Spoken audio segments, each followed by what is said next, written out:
Novel name कभी इश्क कभी जफ़ा। सॉरी हरीम, मैं तुमसे मोहब्बत नहीं करता। हमारे दरमियान जो भी हुआ जस्ट एक फ्लर्ट था। तुम उसे वक्त गुजारी या फिर टाइम पास भी कह सकते हो। और तुम इस लिस्ट में किस नंबर पर थी ये भी नहीं जानता। कलाई के रग काटते उसे इतना दर्द नहीं हुआ था जितनी अजियत उन चंद जुमलों पर हो रही थी। टाइम पास, वक्त गुजारी, फ्लर्ट। उसे लग रहा था जैसे किसी ने ऊपर के हख्याओं पर ले जाकर उसका हाथ छोड़ दिया और वो जैसे खला में मुलिक थी जहाँ हवा का वजूद नागज़ीर था। वो बामुश्किल सांस खींच रही थी। उसका दम घुट रहा था और हवास तारीकियों में डूब गए थे। कभी किसी ने तारीकियों में उजाले देखे हैं, मगर वो देख रही थी। लेकिन वो उजाला तो नहीं था। उजाला तो रोशनी है और रोशनी उम्मीद होती है। ये तो आग थी जो शुमाल के किनारे से ज़मीन की सिमत लपक रही थी। उसके दिल पर वहशत छाने लगी, खौफ की शिद्दत जबकि समाते हौलनाक धमाकों की जिद में थी। यूँ लगता जैसे वो आग सारी कायनात को जलाकर खाकसर कर देगी। क्या मैं मर रही हूँ? आग ने भी उसका दामन पकड़ा था जब अचानक उसके हवास लौट आए। उसने खौफजदा नज़र से अपने ऊपर झुकी माया को देखा। वो लंदन हॉस्पिटल के प्राइवेट रूम में थी। भगवान का शुक्र है तुम्हें होश आ गया। अभी माया शुक्रगुजारी के इब्तदाई मराहिल में थी कि अचानक उसकी जर्द पड़ती रंगत और कांपते वजूद पर बुखला कर रह गई। हरीम, क्या हुआ है? उसने आगे बढ़कर बेसाख्ता उसका हाथ थाम लिया जबकि वो मुसलसल रोए जा रही थी, यहाँ तक कि उसकी हिचकियाँ बन गई। किस नेकी के ओस अल्लाह ने उसे आग से बचा लिया था। वालिदैन की नाराज़गी इस इक़दाम पर खुदकशी, अगर मैं मर जाती तो? हरीम, इससे आगे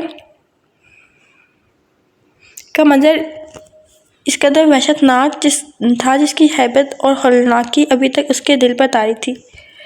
हरीम प्लीज़ होश में आओ और ये पानी पी लो। माला उसे संभालने लगी। उसने अभी एक ही घूंट में गिलास खाली करके वापस रख दिया। मैं उसे कभी माफ़ नहीं करूँगी माला, उसने मेरी ज़िंदगी बर्बाद कर दी। मैं भी उसे कभी आबाद नहीं होने दूँगी। मुझे सऊदीया जाना है बस। अच्छा, अभी तुम पहले ठीक तो हो जाओ, मैं खुद ले चलूँगी तुम्हें। माला ने उसे बहलाते हुए उठकर बैठने में मदद दी और टिश्यू से उसका चेहरा साफ किया। वो समझ सकती थी कि इस वक्त वो किस कदर अज़ियत और ज़हनी अबतरी का शिकार है। उसे तो पहले ही शक था कि वो शख्स हरीम के साथ मुखलिस नहीं, वो तो एक फ़ेक वर्ल्ड थी, झूठी दुनिया जहाँ लोग एक चेहरे पर 10 चेहरे सजाते फिरते और असल हकीकत किसी को नज़र नहीं आती। हरीम, ये सब क्यों किया तुमने? ज़ेब अभी एग्जामिनेशन हॉल से वापस आई थी और उसे होश में देखकर मुतफिक्र से उसके साथ खड़ी तासुब भरी नज़रों से उसे देख रही थी। हरीम ने कोई जवाब नहीं दिया। तुमने वापस जाने से मना कर दिया, मैंने तुम्हारा साथ दिया, मामा को कन्विंस किया, फिर इस सब की मुझे समझ नहीं आ रही। अब उसके पास बैठ चुके थे मगर वो हनोस बाहम लब पेवस किए बैठी रही। ज़ैनब ने उसकी मुसलसल खामोशी पर तंग आकर माला को देखा। माला, तुम्हें मालूम होगा इसने क्यों किया? कुछ खास नहीं, बस इसके घर वालों ने कज़न मेडिसिन कार्ड पर इसका बाइकाट कर दिया, जिस पर यह बहुत डिप्रेस हो गई। माला ने बरवक्त एक मस्बत जवाब तलाश कर सूरत हाल कंट्रोल की। ओहो हरीम, तुमने जस्ट अपना हक इस्तेमाल किया। अब ज़्यादा गिल्ट फील करने की ज़रूरत नहीं। अभी वक्ती गुस्सा है, बेफिक्र रहो, चंद दिनों में मान जाएंगे। माला, तुम इसे जूस वगैरह पिलाओ, मैं ड्यूस के लिए करके आती हूँ। उसे तसल्ली से नवाजने के बाद माला को हिदायत करती वो दरवाजे से वापस पलटी। खुदकुशी का केस था, कोई प्रॉब्लम तो नहीं हुई? डॉक्टर विलियम मेरे जानने वाले, उन्होंने हैंडल कर लिया था। एनर्जी ड्रिंक को कार्टन खोलते वजह था। मैं इस बयान के बाद वो हरीम की सिर्फ मुतवज्जो हो चुकी थी। चलो ये सूप पियो जल्दी से और दिमाग पर अब बिल्कुल बोझ नहीं डालना। खुश रहा करो यार, डिप्रेशन भी किसी मसले का हल है। उल्टा तुम अपनी सेहत ख़राब कर लोगी। रंगत देखो ज़रा, एक ही दिन में किस कदर जर्द हो चुकी है। ज़ेब उसका आजकल बहुत ख्याल रख रही थी। माला भी फ्री टाइम में उसे कंपनी देने आ जाती मगर उसके वजूद में जैसे आग दहक रही थी।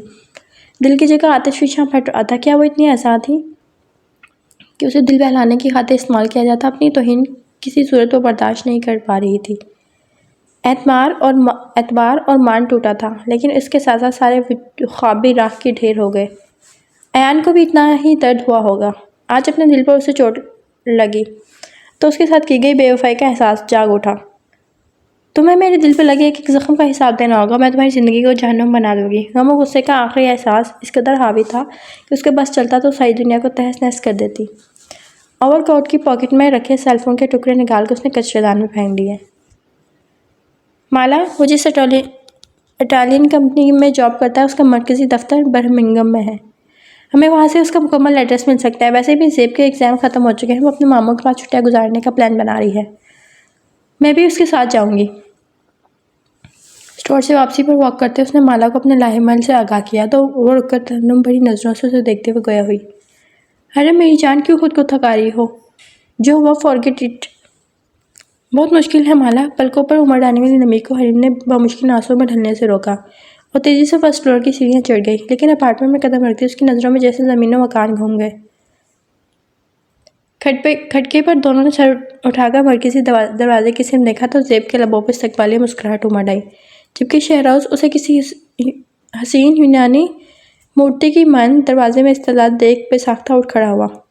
वो जिस चेहरे की तलाश में लाहौर की खाक तक छान आया था वो यहाँ थी, उसकी कज़न के अपार्टमेंट में। अजीब इत्तेफाक था, लेकिन इंतहाई खुशगवार भी। अभी चंद रोज़ कबल उसने अपना तबादला बर्मिंघम सिटी में करवाया था, लेकिन ऑफिस ज्वाइन करने से कबल वो एक बार फिर इस चेहरे को तलाश करना चाहता था जिसके बगैर अब ख्वाबों के रंग फीके थे। उसकी ज़ात अधूरी थी और दिल खाली सा था। ये सारी छुट्टियाँ उसने लाहौर पुप्पो के घर कम और चिन्ना पार्क में ज़्यादा गुजारी, और अब जबकि वो बिल्कुल मायूस होकर लौट आया था तो तकदीर उसे अचानक सामने ले आई।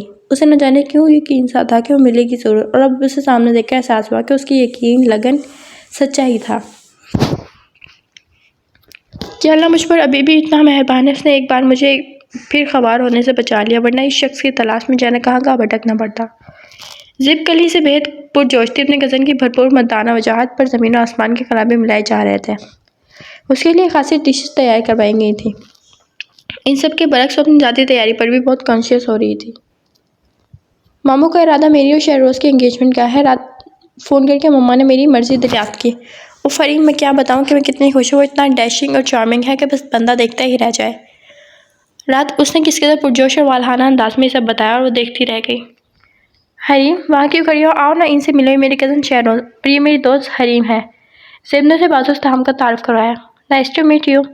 शहरोज़ मोहब्बत से मुस्कुराया, जबकि हरीम साकत खड़ी उसकी आंखों में शनासाई की रकम नमक ढूंढ रही थी। मगर वहाँ तो किसी और ही जिस्मों का रंग था, वो रंग जो कुछ रोज़ कबल उसकी आंखों से नोच कर फेंक चुका था।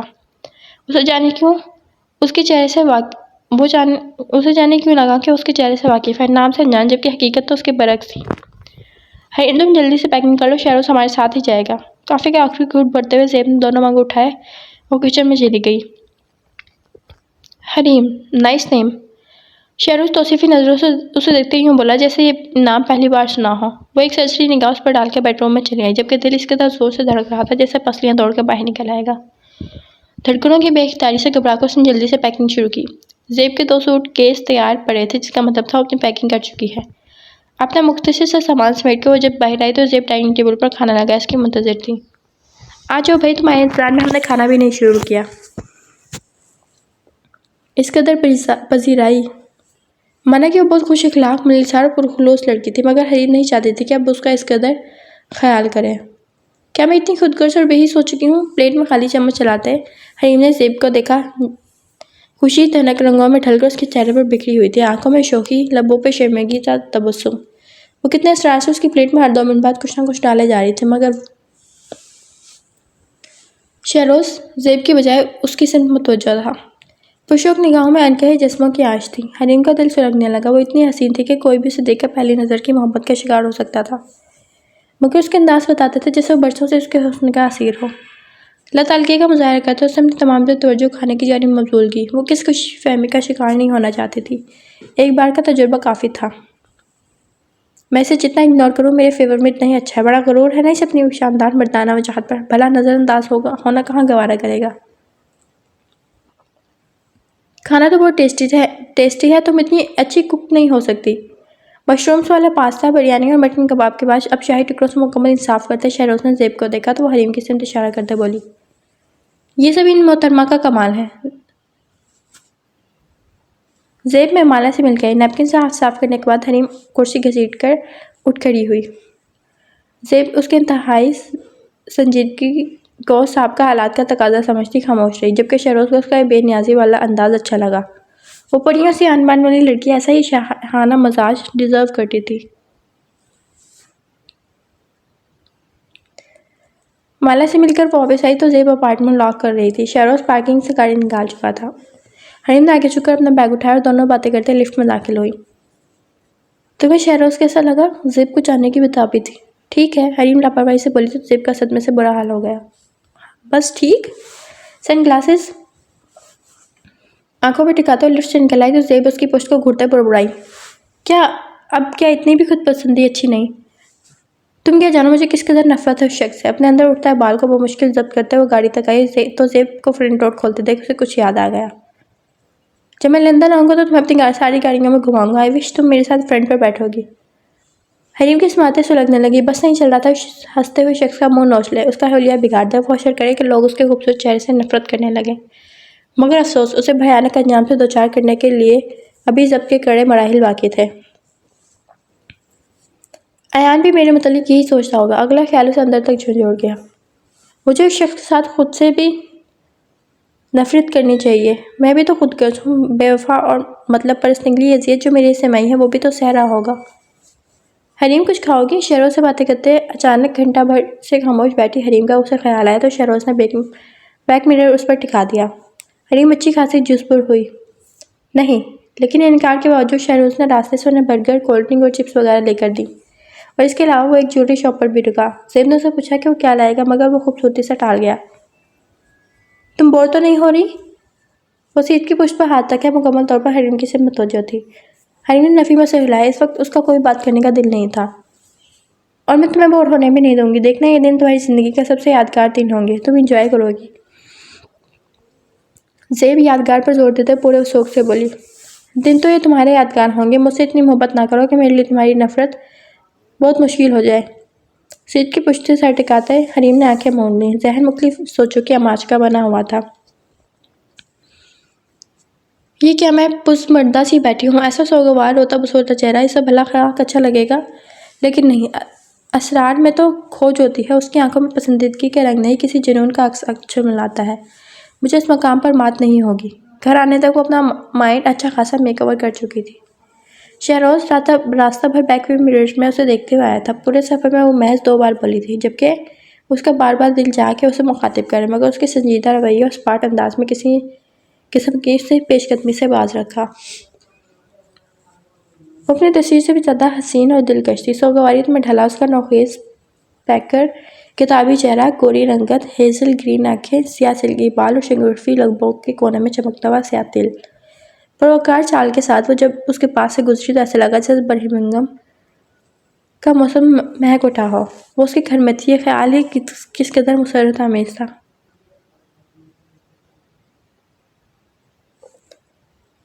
आर्टिस्टिक तर्ज पर बना ये घर कदीम दौर की हसीन यादगार था, मगर इसके अंदर कई जदीद तब्दीलियाँ भी दिखाई दे रही थी। इंटीरियर डेकोरेशन इंतहाई शानदार था।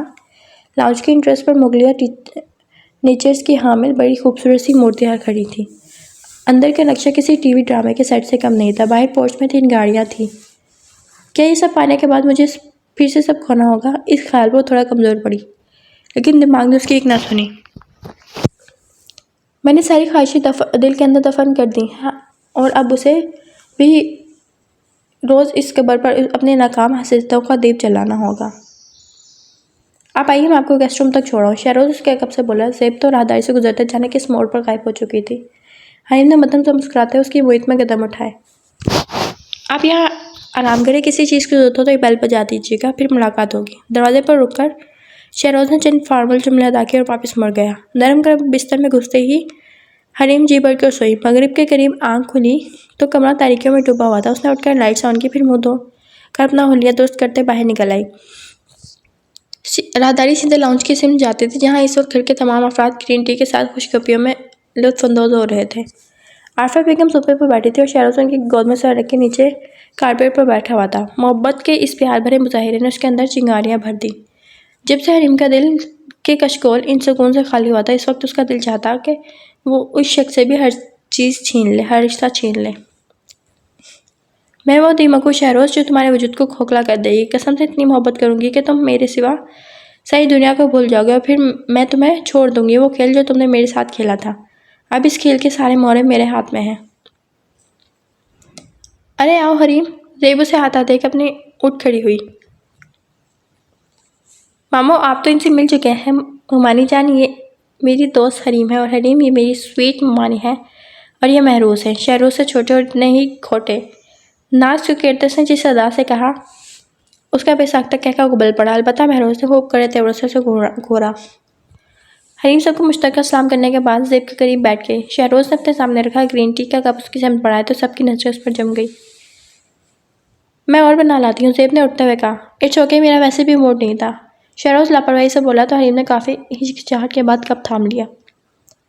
ध्यान से, हरीम ये एक सिप लगा चुका है। ज़ेब ने दोबारा बैठते हुए यूं ही बेपटकी उड़ाई तो महरोज़ ने फ़ौरन तुगड़ा लगाया। कोई बात नहीं, जूठा पीने से यूं भी मोहब्बत बढ़ती है। और फ़ौरन एक और कहकर पड़ा। उसका घूंट हलक में अटक गया। नज़र बेसाख्ता उसकी से उठी तो वो भी ज़ेरेले मुस्कुराते हुए बड़ी दिलचस्पी से उसके तासुरात नोट कर रहा था। मैरून और सी ग्रीन कंट्रास्ट में वो कितनी हसीन लग रही थी। हरीम को ज़ेब के मामू और आफा बेगम का चेहरा कुछ शनासा लगा। बहुत सोचने पर उसे शोरूम के बाहर गाड़ी में बैठी वो खातून याद आई जिसे देखकर उसने कितनी हसरत से सोचा था, काश मैं भी इस गाड़ी में इतने शान, इतने ही क्रॉफर्ड से बैठ सकती।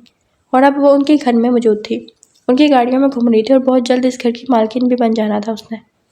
एक पल को हरीम का दिल चाहा वो इंतकाम की जिद छोड़कर मज़े से यहाँ अपनी तमाम ख्वाहिशों और नासुदा तमन्नाओं के साथ ऐश करे, मगर अपनी ज़ख्मी बिलबिलाती अना का क्या करती। इज़्ज़त नफ्स का सौदा तो उसे किसी तौर मंजूर नहीं था। मामा और आरफा बेगम कुछ देर बाद उन्हें शब बखैर कहते जा चुके थे। अब हाल कमरे में उन चारों की महफिल जमी थी।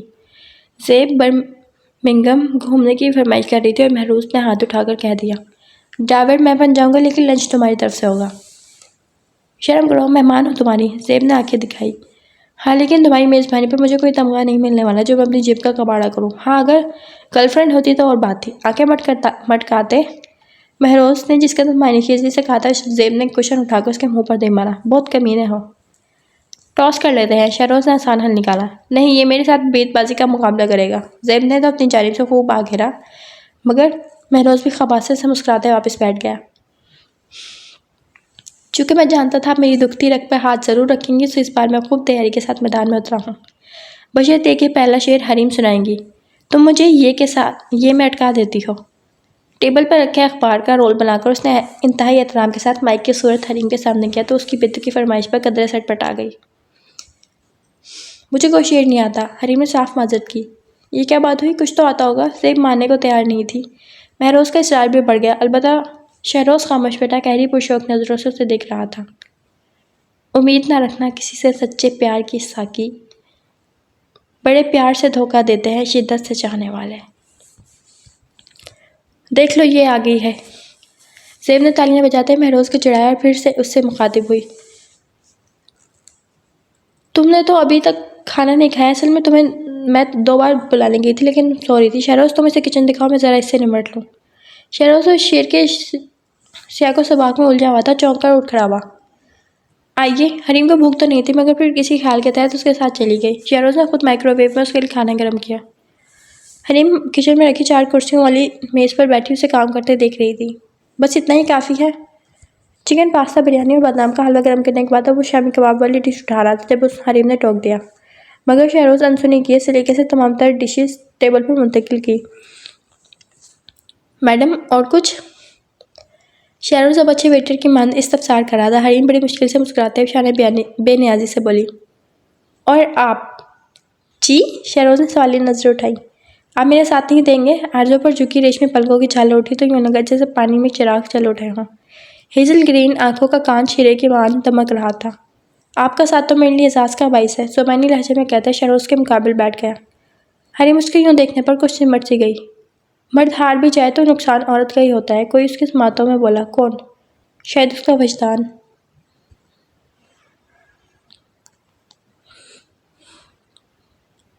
खाने के दौरान दोनों में अच्छी खासी अंडरस्टैंडिंग हो गई। दोनों एक दूसरे की गैर निसाबी सरगर्मियों, शौक और दिलचस्पियों पर काफ़ी देर बात करते रहे। उसने बताया कि उसे गार्डनिंग, कार रेस और बुक्स पढ़ने का शौक है। उसकी डेट ऑफ बर्थ 17 मार्च थी। उसे एक्शन और हॉरर मूवीज़ अच्छी लगती थी। उसका फेवरेट रंग वाइट था। खाने में उसे इटालियन पिज़्ज़ा और मशरूम वाला पास्ता पसंद था। खुशबू वो DNG की पसंद यूज़ करता है। उसे आर्ट और हिस्ट्री में बहुत इंटरेस्ट है और इन सारी बातों में कोई एक बात भी उसकी साबिक़ा गुफ्तगू से मैच नहीं करती थी। लेकिन ख़ातिन पर आकर उसने साफ माज़रत कर ली। इस सिलसिले में मेरे पास कोई तवील लिस्ट नहीं, बस एक चेहरे ने दिल पर क्लिक किया और आज जबकि वो सरापा मुजस्सिम मेरे सामने बराजमान है तो उनकी हर बात अच्छी लग रही है। हरीन ने चौंक कर उलझन आमेज़ नज़रों से शहरोज़ को देखा। मैं समझी नहीं। धमाका इसी कदर अचानक था कि हरीम बेयकीन होकर रह गई। आइए मेरे साथ, सब समझ जाएंगी। शहरोज कुर्सी धकेल कर उठ खड़ा हुआ। हरीम चंद लम्हे यूं ही खाली जहन के साथ बैठी रही। आपको मुझ पर एतबार नहीं? उसका तजबजब भांप कर मुस्कुराया। उसके दिल को जैसे कोई नश्तर छूकर गुजरा। ये शख्स एतबार की बात कर रहा था, जिसके एतबार को मोहब्बत का साहिबान समझकर इसने हर रिश्ते को छोड़ दिया था। और वो एक अबर की मान जरा एक पल को उसके सर पर ठहरा और फिर हवा का रुख बदलते किसी और नगर को निकल गया।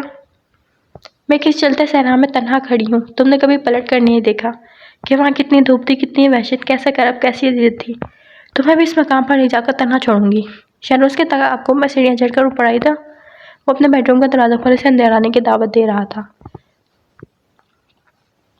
वो गायब दिमागी कैफियत में अंदर दाखिल हुई तो शहरोज ने उसका हाथ थाम कर और कब में दरवाजा बंद कर दिया। पास्ट, यहाँ से पास्ट स्टार्ट होता है। आखिरी पर्चा देने के बाद एग्जामिनेशन हॉल से बाहर निकलते उसने खुले आसमान पर निगाह दौड़ाई। बादलों की टोलियां जोकतर जोर अलबेली हवाओं के संग झूमती पानी में गुले रंग की माल उफ़क़ की नीली चादर पर फैलती जा रही थी। खुशगवार हवा के झोंके क्यारियों में लगे बेले और गुलाब के फूलों से ढकेलियां करते खूब खुशियों पर आमादा थे। कॉलेज हॉल में लड़कियां कोल्ड ड्रिंक के टन और समोसों की प्लेटों के साथ चहलकदमी करते उस हसीन खुशगवार मौसम का भरपूर लुत्फ ले रही थी। उसने भी दिल्ली के साथ में कदम मरकजी गेट की सिंध बढ़ा दिए। वो ये सारी अय्याशियाँ अफोर्ड नहीं कर सकती थी। उसके बैग में महज इतने पैसे थे कि 2 बसों का किराया अदा कर सकती। बाहर कॉलेज के पार्किंग लॉट में बेशुमार गाड़ियाँ, मोटरसाइकिल और रिक्शा वगैरह की लाइन लगी थी। उसे लगा बस वो वाहिद हल है जिसे पैदल मार्च करते अचानक स्टॉप तक जाना था। शोरूम के सामने गुजरते हुए वो ग्लास वॉल के इस पार रुककर लाइन में लगी लेमोजिन, प्राडो और लैंड क्रूज के नए मॉडल को बड़ी हसरत जता नजरों से देख रही थी जब सुर्ख रंग की चमचमाती करोला उसके कदमों के करीब चढ़ाई। एक ग्रेसफुल सा दरमियानी उम्र का मर्द फ्रंट डोर खोलकर बाहर निकलता शोरूम में दाखिल हो चुका था। उसने जरा झुककर गाड़ी में देखा। एक खूबसूरत स्टाइलिश सी खातून गर्दो पेश का जायजा लेने में मगन थी। हरीम की आंखों में उसके लिए बेपनाह रश्क उमड़ आया। ये शान, ये तफाखुर, अदाए बेनियाजी उस गाड़ी का ही तो शाखसाना थी। हरीम को गाड़ियाँ बहुत पसंद थी और उसके नज़दीक हर वो इंसान काबिल रश्क था जिसके पास गाड़ियों की लंबी कतारें थी। तो अयान उससे हंसते हुए छेड़ा करता था, फिर ऐसा करता हूँ कि मैं वर्कशॉप खोल लेता हूँ। इस बहाने रोज़ तुम्हें नई नई गाड़ियों में घुमाया करूँगा। जिस पर हरीम मुँह फैलाकर उसे पावर कराती थी। मैकेनिक और मालिक में ज़मीन आसमान का फ़र्क होता है। आसमान से एक बूंद गिरी तो हरीम ने निगाह ऊपर उठाई। बारिश का इम्कान करीब तरीन देख उसका दिल खौफ से भर गया। वो इन खुशनसीब लोगों में से हरगिज़ नहीं थे जिनके लिए अबर रहमत बनकर बरसता। नाज़िम साहब की मेहरबानियों की बदौलत उनकी गली एक बार फिर पुख्ता कराई गई थी और नतीजे के तौर पर उनका सहन जो पहले ही बमुश्किल गली के बराबर था अब 2 फुट गहरा हो चुका था। 2 बूंदें बरसने की देर थी और यूँ लगता है जैसे किसी ने रावी का रुख उनके घर की सिमत मोड़ दिया हो। उस पर से तबकती छत और पेंदे में पानी गिरने की मनहूस टिक-टिक उसके दिमाग में हथौड़े की मान बरसती। या अल्लाह, आज तो बारिश ना आए। झुंझलाकर हरीम ने बेसाख्ता दुआ मांगी। आज तो खूब जी भर कर सोना चाहती थी। बीए के बच्चों ने थक हार डाला था। बस से उतरने के बाद अभी मजीद वॉक बाकी थी जब अयान की बाइक अचानक उसके करीब आ रुकी। अब आए हो? हरीम काट खाने को दौड़ी। 2 बसों की खज्जल खवारी ने उसका मीटर खूब घुमाया हुआ था। अच्छा तो तुमने कौन सा मेरे साथ डेट फिक्स की हुई थी जो मैं मोहतरमा की राह में दीदाए दिल फर्श राह किए बैठा होता? अयान उसके बिगड़े बिगड़े जावियों को दिलचस्पी से देखते हंसा जिस पर वो मजीद जल गई। मेरी जगह अगर माँ होती तो तुम उसे कॉलेज ड्रॉप करने जाते। उसने सड़क पर ही महाज खोल लिया। तुमने बताया नहीं तुम्हारा पेपर कैसा हुआ? अगर मैं बताती तो तुम आ जाते। हरीम मुँह फैलाकर सवार हो चुकी थी। क्यों ना आता? अयान ने गर्दन मोड़कर उल्टा सवाल पूछा। तुम्हारा ऑफ टाइम 6 बजे का था। अगर तुम बताती तो मैं 5 बजे लिफ्ट लेकर आ जाता। ये तुम अब कह रहे हो? हरीम हनूस वफाती। हरीम, अयान ने बाइक रोकी। मैं तो मजाक कर रही थी। हरीम उसकी उतरी शक्ल देखकर खिलखिलाई। इतनी संजीदगी से मजाक न क्या करो, कहीं इस मजाक के चक्कर में बंदा गुजर जाएगा। तुम तो जानते हो कि बिरयानी खाने का इतना मज़ा नहीं आता जितना मुझे तंग करने में आता है। हालांकि बिरयानी तुम्हें बेहद मरगूब है। अयान ने उसका जुमला मुकम्मल किया तो दोनों बेसाख्ता हंसने लगे। अच्छा, संजीदा शक्ल बना लो, आगे अब बाकी दुकान है। हरीम ने उसे छेड़ा। मैं डरता नहीं हूँ। अब के छेड़ने की बारी अयान की थी। डर की नहीं, लिहाज की बात कर रही हूँ। हरीम ने उसके बाल खींचे। उफ, किस कदर जालिम लड़की हो, सारे हेयर स्टाइल का कबाड़ा कर दिया। इतने जमा चमा कर बाल न बनाया करो। हरीम ने दांत पीसते हुए कहा। क्यों, ज़्यादा हैंडसम लगता हूँ? अयान शौक हुआ। जगत लगते हो। हरीम ने गुब्बारे से हवा निकाल दी। जगत नहीं, मुहज़्ज़िब लगता हूँ और दफ्तर की लड़कियाँ जी जान से मुझ पर फरिश्ता होती हैं। नियत भी मालूम कर लेनी थी, आधे से ज़्यादा तुम्हारी बहनें निकलेंगी। हरीम ने सुनाई उसे। और बाकी के 2-4? अयान का इस्तफसार मायने खींचता। बाहर में जाओ तुम। हरीम उतर के सबस गिर्द बोर्ड कर गई। किचन में आकर हॉटपॉट में झांका तो एक रोटी मिल गई, मगर कल रात बनने वाली माश की दाल का बाउल खाली था। भूख से बुरा हाल था, जिस पर अच्छा खासा मूड खुशगवार मुंह लिख ही नागवार हुआ। अम्मा, वो वहाँ से चिल्लाई, क्या आफत आन पड़ी है? भिंडियाँ काटती अम्मा ने बरामदे से जवाब दिया।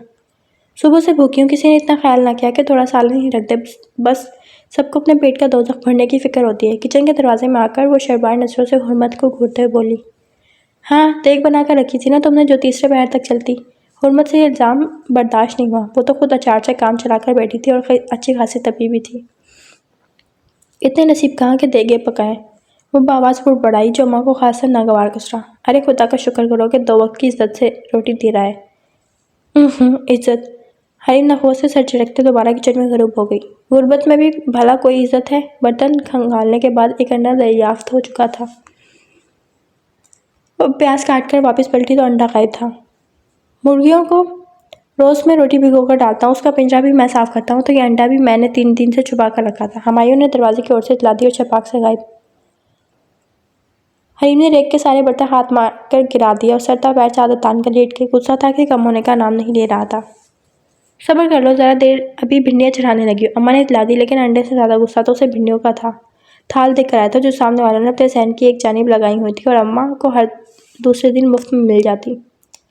हरीम, हुर्मत ने दोबारा आवाज़ लगाई, मगर वो टस से मस ना हुई। अच्छा उठ जाओ ना, देखो माँ तुम्हारे लिए क्या लाई है। हुर्मत की आवाज़ पर उसे चादर का कोना हटाना ही पड़ा। भाप उड़ाती बिरयानी की प्लेट सामने थी। उन लोगों को भी आजकल शो ऑफ करने का बुखार चढ़ा हुआ है। कुछ भी अच्छा बना लें, उसकी खुशबू से हमारे मैदों पर ज़रूर सितम ढाना होता है। हरीम, बहन है वो हमारी, और तुमसे तो इतना प्यार करती है। हुर्मत को अच्छा खासा बुरा लगा, सो अब फ़ौरन माँ की हमात कर डाली, जिस पर वो मज़ीद चिढ़ गई। तुम्हें नहीं पता ये सब ड्रामे हैं उसके? लगता है फिर कोई झगड़ा हुआ है। तुम बिरयानी खाओ, गुस्सा बाद में कर लेना। देखा नहीं तुमने, इस बार उसने लान के पूरे 5 सूट लिए हैं। जब देखो नया जोड़ा पहनकर चीज़ें के बहाने आ जाती है, शौकिया बिगाड़ने। इससे तो अच्छा था ताई अम्मी मुझे गोद ले लेती। तो ये था असल गुस्सा। हरीम की हंसी छूट गई। अरे तुम्हें उन्होंने बहू बनाने के लिए रख छोड़ा था। माँ से क्यों जेलस हो रही हो? वो तो वहाँ चंद दिनों की मेहमान है, फिर ससुराल चली जाएगी। असल घर तो वो तुम्हारा है। अब उसके अब्बा अहमद अली रंग साज थे, कभी काम मिल जाता है और कभी कई दिन यूं ही बेरोजगी में गुजर जाते हैं। जबकि उसके तायाबा हसन अली वापडा के महकमे में सरकारी मुलाजिम थे। उनका एक ही बेटा था, अयान। अयान की पैदाइश के दौरान कुछ ऐसी पेचीदगियाँ हो गईं कि ताई अम्मी दोबारा माँ नहीं बन सकी। जबकि अहमद अली के घर हुर्मत के 2 साल बाद हरीम और माह पैदा हुई, तो ताई अम्मी ने माह को गोद ले लिया। हुमायूं उन दोनों के 7 बरस बाद पैदा हुआ था। माह ने उन बहन भाइयों की निस्बत ज़्यादा खुशहाल हालात में परवरिश पाई थी। अब तो अयान को भी बैंक में अच्छी पोस्टल जॉब मिल चुकी थी, जबकि उनके हालात जो थे तो बरकरार थे, जिनमें हरीम के सिवा किसी को खास शिकायत भी ना थी। लेकिन वो बचपन से ही अपनी हर चीज़ का मुआवजा माह से करती आई थी, सो फितरी तौर पर उससे हसरत महसूस करती थी कि हुमायूं से कहो बैग लेकर अंदर आए। बाहर निकली हुर्मत से कहकर वो अब बिरयानी की भाप उड़ाती प्लेट की सिंध मतवज्जो हो चुकी थी। मामू कब से आपका वेट कर रही हूँ, कहाँ रह गए थे? लाउंज की आखिरी सीढ़ी पर खड़ी ज़ैब मुंतज़िर सी सीढ़ियाँ उतरते खुफकी से बोली, मगर उसका हाथ पकड़े ड्राइववे के रास्ते पर ले गए। रास्ते में 1-2 बार उसने इस्तफ़ामिया निगाहों से मुमानी को देखा, मगर उन्होंने मुकम्मल लाताल्गी का मुज़ाहरा करते लाइलमी से शाने झुकाए। और अब सामने बाइक होंडा शोक खड़ी थी। ये रहा तुम्हारा बर्थडे गिफ्ट। उन्होंने मुस्कुराते हुए उसे की रिंग थमाई तो ज़ैब फ़रज जज्बात से मगलूब उनके सीने से आ लगी। थैंक यू सो मच भाईजान, इतने महंगे तोहफे की क्या ज़रूरत थी? मामा ने देखते एतराज़ किया। एक ही लाडली सी भांजी है मेरी। उन्होंने मामा का एतराज़ चुटकियों में रद्द किया और फिर उसे देखते हुए बोले, हो जाए एक fast drive? Why not? Zaib ने शाने झुकाकर ड्राइविंग सीट संभाली। बस कॉलोनी का चक्कर लगाकर आ जाती, मैं खाना लगाने लगी हूँ। मामा वार्निंग देती मामानी जान के साथ लाउंज की सीढ़ियाँ चढ़ गई, और वो भी खाना लगने तक कॉलोनी का चक्कर लगाकर वापस आ चुके थे। चॉकलेट केक पर लगी मोमबत्तियाँ जलाते हुए महरोज़ ने उनकी गिनती शुरू कर दी। ज़ेबी, ये तो 18 है। तो ज़ैब ने आबरूज कहे, डैडा आपको याद है ये 3 साल कबल भी 18 ही थी। महरोज़ पिट जाओगे तुम मुझसे। ज़ैब उसकी बात पर तिल मिलाई, सीधा हिसाब भी किया जाए तो 16 साल में मैट्रिक, 18 में इंटर और 20 में ग्रेजुएशन। 2 मोमबत्तियाँ कम है, महरोज फिर बोला। तुम्हारी इत्तला के लिए अर्ज़ा, मैंने डायरेक्ट ग्रेड 1 में एडमिशन लिया था, महरोज ने ज़ेब ने उसे बताया। अच्छा भाई छोड़ो फिजूल बहस और केक काटो। मामा ने दोनों को सीज़ फायर कराया तो महरोज को मुंह चढ़ाते हुए ज़ेब मोमबत्तियाँ बुझाने लगी। ग्रेजुएशन के बाद क्या इरादा है? खाने के दौरान मामू ने सवाल किया। मैं LLB करना चाहती हूँ। मेरे ख्याल है लंदन ऑक्सफोर्ड यूनिवर्सिटी से प्रोफेशनल डिग्री हासिल करो, बाहर की डिग्री की वैल्यू ज़्यादा है और स्कोप भी है। आप तो बर्मिंघम में है और ये लंदन में अकेली कैसे रहेगी? मामा के दिल को कुछ हुआ। वैसे भी शोहर के इंतकाल के बाद ज़ेब भी उनके घर की रौनक थी, वो भला क्यों कर 7 समुंदर पार उसे भेज देती। अकेली क्यों? हॉस्टल किस लिए? मामू के पास हर मसले का हल मौजूद हुआ करता था। ज़ेब की जिद और भाई के इसरार पर उन्हें हार तस्लीम करना पड़ी।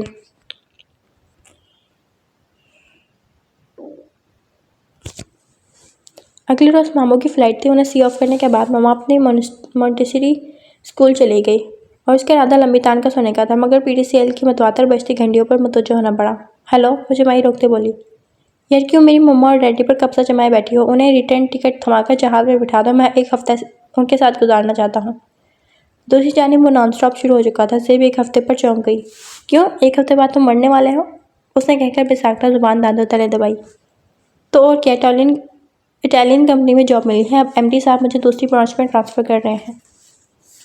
दूसरी ब्रांच मरीख पर तो नहीं है? तुम गोरियों की तादाद से महरूम रह जाओ। दूसरी ब्रांच सऊदीया में है। वो लहजे में बेचारगी समाकर बोला तो ज़ेब की हंसी छूट गई। मुझे अफसोस हुआ। लबों को कानों दांतों तले दबाकर ज़ेब गैर संजीदगी से गोया हुई, लेकिन साथ ही से कुछ याद भी आ गया। सुनो, कल तुमने मुझे विश क्यों नहीं किया? क्यों? कल क्या खास बात थी? उसने सोचना शुरू किया। कल मेरा बर्थडे था। ज़ेब रिसीवर को घूरते हुए चिल्लाई। केक खिलाओ और तोहफा ले लो। वो भी खटाक से रिसीवर पटकते दोबारा बिस्तर पर ठहर हुई। शहरोज़ ने बेसाख्ता सेलफोन कानों से हटाया। उसके मामू के 2 बेटे थे। मामू साल के 1 हफ्ते पाकिस्तान में उनके साथ गुजारते और महरोज अक्सर उनके साथ आता था, लेकिन शहरोज के अपने मशागल, अपनी मसरूफियात थी। आजकल वो MA के बाद किसी इटालियन कंपनी में जॉब कर रहा था और महरोज सॉफ्टवेयर इंजीनियरिंग में बैचलर के बाद आजकल फारिग था। उसके मामू खुद एक न्यूरोसर्जन थे।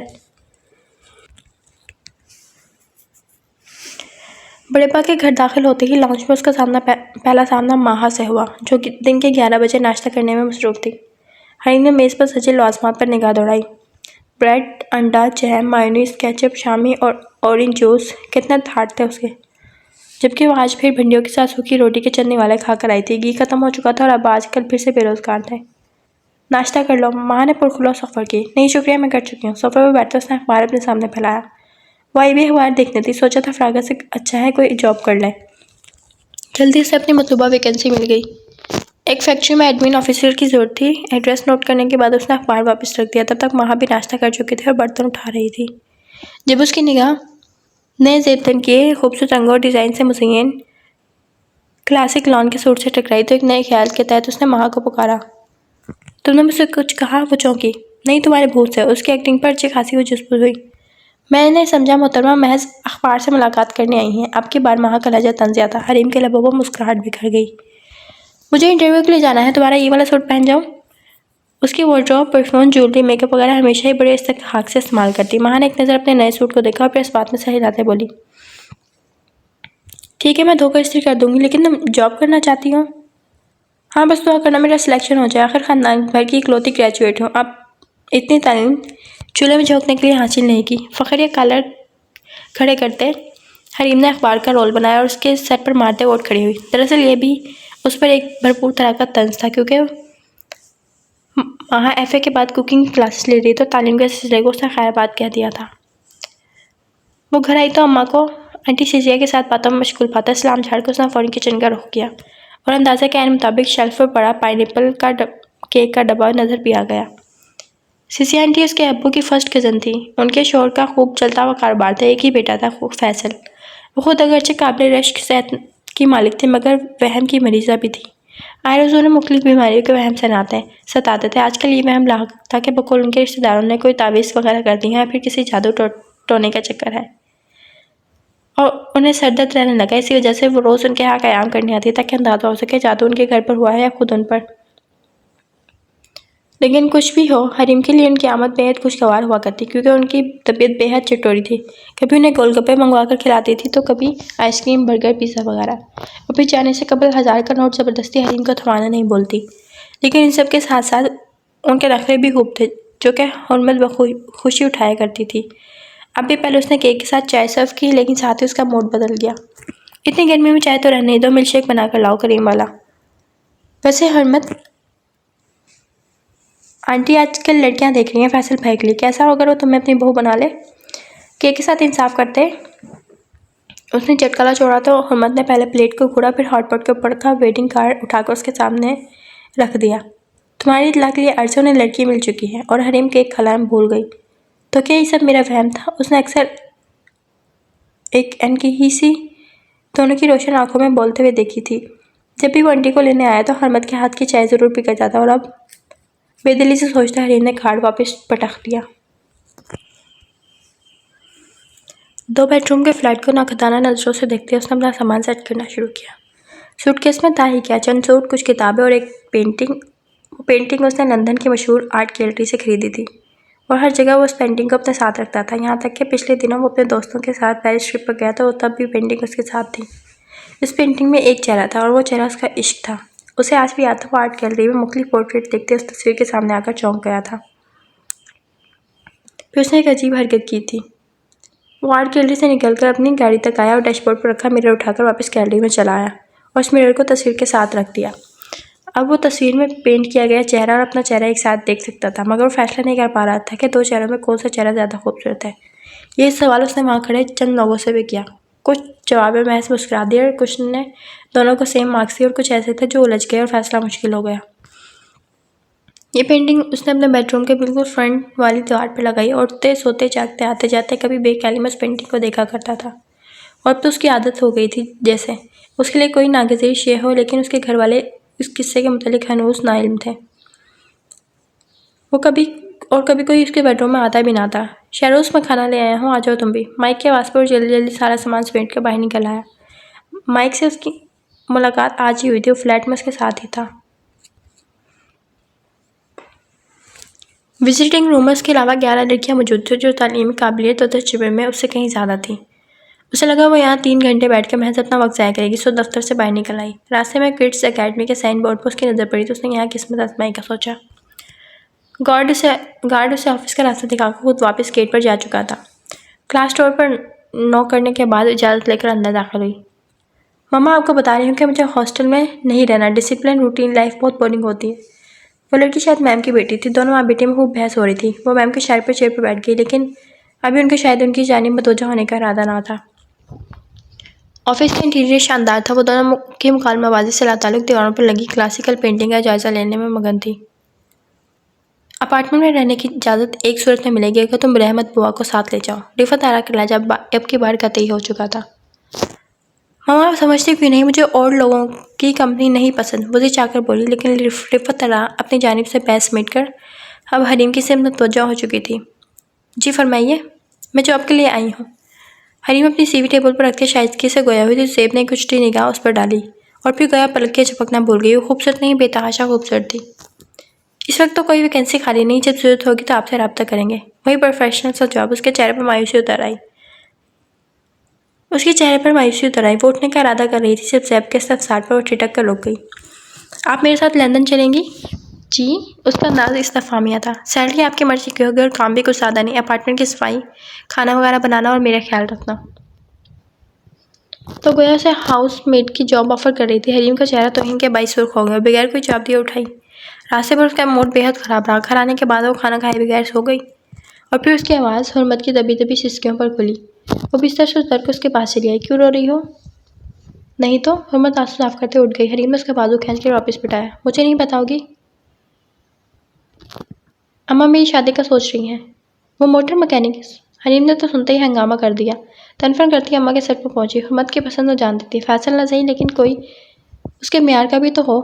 क्या कमी है हुर्मत में, अम्मा, जो सर से बोझ की तरह उतार के फेंक रही हो?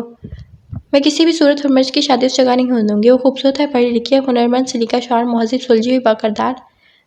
उस जाहिल, अनपढ़, वाजिबी शक्ल के मालिक अख्तर का कोई जोड़ नहीं उसके साथ। और फिर उसके घर का माहौल, उसकी अम्मा तो पूरी खरांट लगती है। उस पर 3 नंदे, बाकी की उम्र उनका चीज़ इकट्ठा करने में गुजर जाएगी।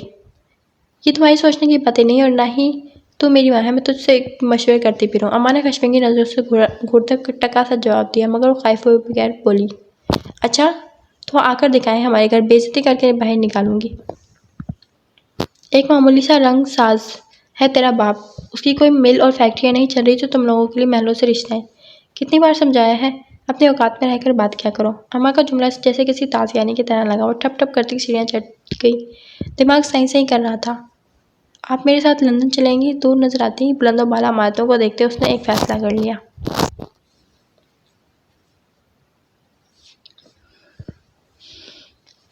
अम्मा मुझे नौकरी मिल गई। शाम के खाने के बाद हुर्मत ने सबके लिए चाय बनाकर लाई। जब हरीम ने अपना कप उठाते कि नकियों से अब्बा को देखा जो चाय में बिस्किट डुबो डुबो कर खा रहा था। आजकल अब्बा को एक कोठी में रंगों रोगन का काम मिला था, इसलिए घर में काफ़ी खुशहाली थी। दिन वक्त खाने के साथ चाय बिस्किट केक वगैरह की अय्याशियाँ हो रही थी, लेकिन उसकी मुखातिब अम्मा थी। उसने जानबूझ के ये वक्त मुंतखब किया। बारी बारी सबको बताने से अच्छा था एक ही वक्त में ऐलान कर दिया जाए। हस्ब तवक्को किसी ने खास नोटिस नहीं लिया, बस अम्मा ने सरसरी दरियाफ्त किया, कैसी नौकरी? किड्स अकेडमी की मैम है रिफत तारा, उनकी इकलौती बेटी एलएलबी के लिए लंदन जा रही है। मुझे उसके साथ लंदन जाना है। कप को दोनों हाथों में गोल गोल घुमाते हुए बड़े तहम्मुल से उस नौकरी की वजाहत कर रही थी। अगले पल सब अपनी अपनी जगह से यूं उछले जैसे कान खुजूरा देख रही हो। बेचारी हुर्मत को तो इतना ज़बरदस्त गोता लगा कि चाय सारी छलक चुकी थी उसकी। तुम्हारा उसके साथ लंदन में क्या काम? अम्मा ने फर्श पर पटकते आंखें खोली। 20,000 तनख्वाह है और बस मुझे अपार्टमेंट में उसके साथ रहना है। आखिरी जुमले पर बस बिसाकता नजरें चुरा गई। हरीम, अब्बा की नज़रों में क्या नहीं था, रंजो मलाल बेयकीनी। बेटा मैं जिंदा हूँ, अभी तुम लोगों को 2 वक्त की कमा कर खिला सकता हूँ। अब्बा 2 वक्त का खाना ही जिंदगी का सामान नहीं, हमारा घर पक्का हो जाएगा, हरमत का जहेज बन जाएगा, हमायूं की तालीमी अखराजात पूरे हो जाएंगे। मैं कौन सा हमेशा के लिए जा रही हूँ, बस 3 साल की बात है। आप कहा करते थे ना मैं आपकी बेटी नहीं बेटा हूँ, तो मुझे बेटा समझकर विदा करें। अरे मोहल्ले वाले रिश्तेदार क्या जवाब देंगे सबको? जवान लड़की को तनहा परदेस भेज दिया। अम्मा इसकी जज्बाती मुकालमों से जरा पर मुतासिर नहीं हुई। तनहा क्यों माँ, जेब भी तो है मेरे साथ। उसने बेबसी से क्लॉक कॉल की सिम लेकर, शाम के 7 बजने वाले थे और मैम ने यही टाइम दिया था आने का। अब न जाने कहाँ रह गई थी। हरीम तुम हमारी खातिर ये सब मत करो, मेरे और हमायों की किस्मत में जो होगा हमें मिल जाएगा, तुम्हें किसी की मुलाजमा बनने की जरूरत नहीं। हरीम ने भी समझाने की कोशिश की, मगर जो ख्वाब उसकी आंखों ने देखा था, बड़े बड़े महलनुमा घर, गाड़ियाँ, नौकर, अनवा इकसाम के खाना से सजे दस्तरखान, उन सब के बाद उस छोटे से घर में और भी घुटन महसूस होने लगी थी। कुछ भी हो, मैं तुम्हें इस काम की इजाज़त। दरवाजे पर दस्तक हुई। अब्बा की बात अधूरी रह गई। वो जूता पहने बगैर मरकजी दरवाजे की सिर्फ भागी। फिर एक सामने बागवकार और सोबची खातून के साथ अंदर आते उसे देखा गया। छोटा सा सहन, आगे बरामदा जिसके दाएं साइड किचन और सामने बड़ा सा कमरा। सहन में एक जानिब छत पर जाने के लिए नीम पुख्ता सीढ़ियाँ थी। वो इस वक्त बरामदे में ही चटाइयों पर बैठे हुए थे। हुर्मत उठकर उन खातून के लिए अंदर से कुर्सी ले आई, जबकि अब्बा तो उन्हें देखकर अपनी जगह से बेसाख्ता खड़े हुए। बीबी साहिबा आप? रिफत अला जो शाइस्तगी सलाम करने के बाद अब बारी बारी अम्मा, हुर्मत और हुमायूं के चेहरों को देखते सोच रही थी कि इस छोटे से कच्चे मकान में कितने हसीन लोग रहते हैं। अब्बा की आवाज़ पर चौंकी। अरे अहमद अली तुम? आपकी बार उनकी आंखों में शनासाई की चमक रंग चमके। अगली बार कदर खुश इखलाकी से अब्बा का हाल अहवाल भी दरियाफ्त किया तो हुर्मत और हरीम ने आंखों में सवालिया नजरों का तबादला किया तो और लाइब्रेरी से शानी भी उठ गए। अम्मा अलग हैरत ज़दा थी। और साहिब कैसे हैं? उनका तो इंतकाल हो चुका है। रिफत आड़ा अफसुर्दगी से बोली तो माहौल चंद लम्हों के लिए सोगवार हो गया। फिर उनके भाइयों बच्चों वगैरह के मुतालिक सवालात करने लगे। हुर्मत इस दौरान चाय बना लाई। तुमने खामखा तकल्लुफ़ किया, भला वो कहाँ हमारे घर की चाय नोश फरमाएंगे? हरीम ने टोका, लेकिन रिफत अला ने शुक्रिया के साथ कप थाम लिया। साथ ही अब्बा को भी उनका तारुफ कराने का ख्याल आया। बहुत पुरानी बात है, बीबी साहिबा कॉलेज आया करती थी, मैं इनके यहाँ ड्राइवरी की नौकरी करता था। कुछ देर इधर उधर की बातों के बाद रिफत अला ने तो मुतालबा पेश किया और अब तो अब्बा इनकार कर ही नहीं सकते थे। अम्मा की बोलती 20,000 के 20 नोटों ने बंद कर दी।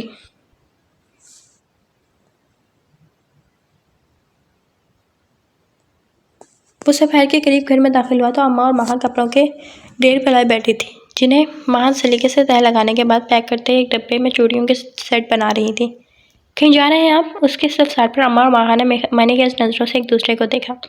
फिर अम्मा ने गोल्ड की रिंग उसे दिखाते हुए पूछा, ये अंगूठी है, 3 जोड़े जूते, मेकअप का सामान, चूड़ियाँ, मेहंदी, गजरे वगैरह, इतना कुछ काफ़ी है तुम्हारी मंगनी के लिए? मेरी मंगनी? वो शौक ही सा रह गया। क्या चाचा को हुर्मत का रिश्ता मिल गया? दोनों घरानों में ये तय था, जैसे ही हुर्मत का रिश्ता मिल जाएगा दोनों बहनों की शादी रुख सिद्धि करेंगे। सो उसका कयास ही था। नहीं, हरीम कुछ अर्से के लिए लंदन जा रही, तो हमने सोचा जाने से कबल शगुन की रस्म अदा कर दी जाए। लंदन? उसने उलझन अमेज नज़रों से माहा को देखा। हाँ, वो हायर स्टडीज़ के लिए लंदन जा रही है। उसकी दोस्त ने उसे स्पॉन्सर किया है, कह रही थी LLB करेगी। आयन के घर वालों को यही बताया गया था। ये कौन सी दोस्त है उसकी? वो पेशानी मसलते सीढ़ियाँ चढ़ गया। बात किस कदर अनोखी, अजीब और नाकाबिले यकीन थी। मंडेर पर झुकते उसकी निगाह भटकते हुए बरामदे तक गई, जहाँ हरीम मज़े से बैठी मेहंदी लगवा रही थी। हुर्मत, उसने बाबास पुकारा तो हरीम ने घुटनों पर रखा सर मज़ीद झुका लिया। सबका सामना करना आसान था, मगर उसे भला कैसे मनाएगी वो? जी फरमाइए, हुर्मत ने किचन से सर निकाल कर पूछा।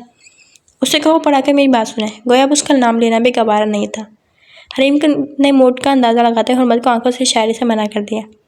क्यों? आप शाम तक का इंतज़ार नहीं कर सकते? वैसे भी आज आपका पर्दा है हरीम से। हुर्मत हंसते हुए बोली, और ये शाही फरमान किसने नाफिज किया है?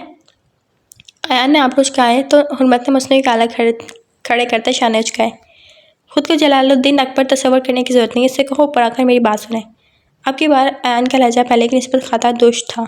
हरीम को मुतवज्जो होना नहीं पड़ा। जी क्या कहना है? उसने खासा ताबदारी का मुजाहरा किया। कोई और वक्त होता तो ज़रूर निसार हो जाता, मगर इस वक्त मजाज बहुत गर्म था। उसे ये शौकियाँ एक आंख नहीं भा रही थी। ये लंदन का क्या चक्कर है? मेरी दोस्त? कौन सी दोस्त? ऐसी कौन सी रातों रात दोस्त पैदा हो गई जो तुम्हें अपने साथ लंदन जा रही है?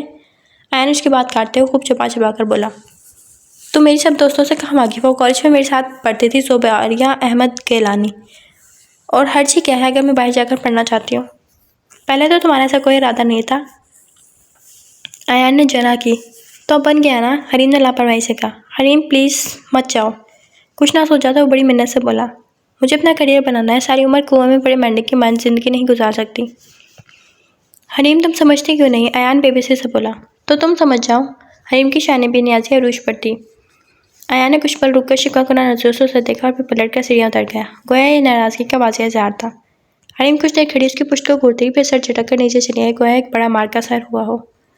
शाम को छोटी सी मंगनी की तकरीब में रस्म अदा की गई। 1 हफ्ते बाद उसकी फ़्लाइट थी। इस पूरे हफ्ते में ना तो उसे दिखाई दिया और ना ही मिलने आया। उसे कभी भी अयान की नाराज़गी की फ़िक्र नहीं हुई थी। वो खुद खफा होता और खुद ही मान जाता। वो नहीं जानती थी अब उसे कैसे मनाया जाए।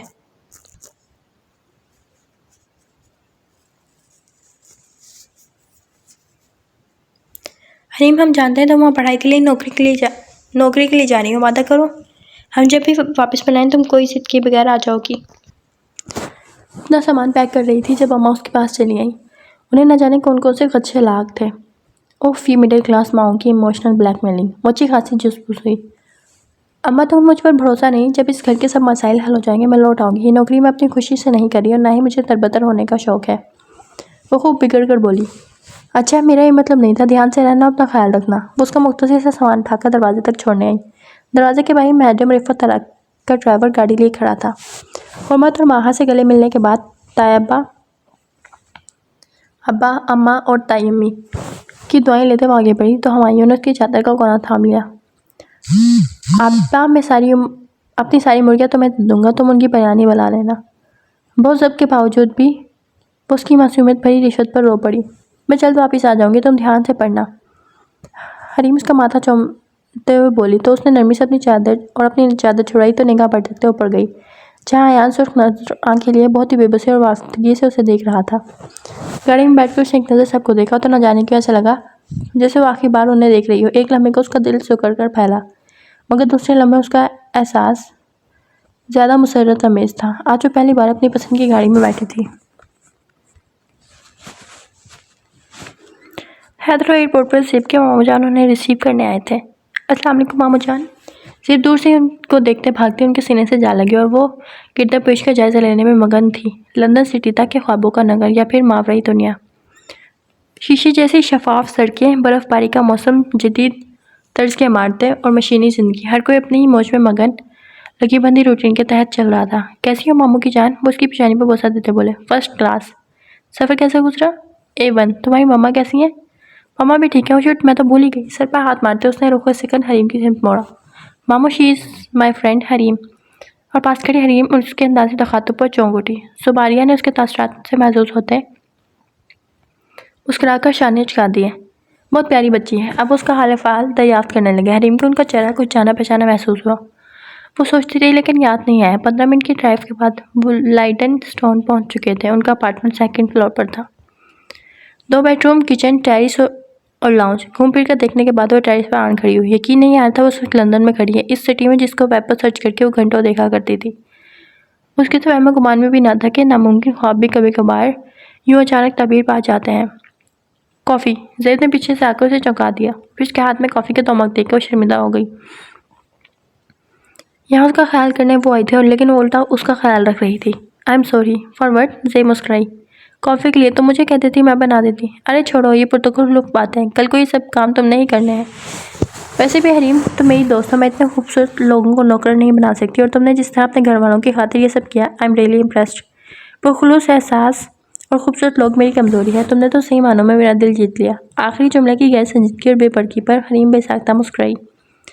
मामू तो अभी रेस्ट कर रहे हैं लेकिन वो एक हफ्ता हमारे साथ गुजारेंगे और हमें लंदन घुमाएंगे। बर्फ़ की रुई जैसे गालों को दोनों हथेलियों की ओक में जमा करते हुए रेलिंग पर रखती जा रही थी। फिर उसने बर्फ़ का छोटा सा बालू बनाया। तुम्हारे मामू लगता है बहुत प्यार करते हैं तुमसे। हाँ, बहुत ज़्यादा। जेब की हथेलियाँ सुर्ख हो चुकी थी। दोनों हाथों को आपस में रगड़ते उसने मम्मा को फ़ोन करने का ख्याल आया तो बात अधूरी छोड़कर लाउंज में चली आई। कॉफ़ी का जायका काफ़ी तल्ख था लेकिन उसका टेस्ट भी अपना ही था क्योंकि अपर क्लास लोग चाय नहीं पीते थे।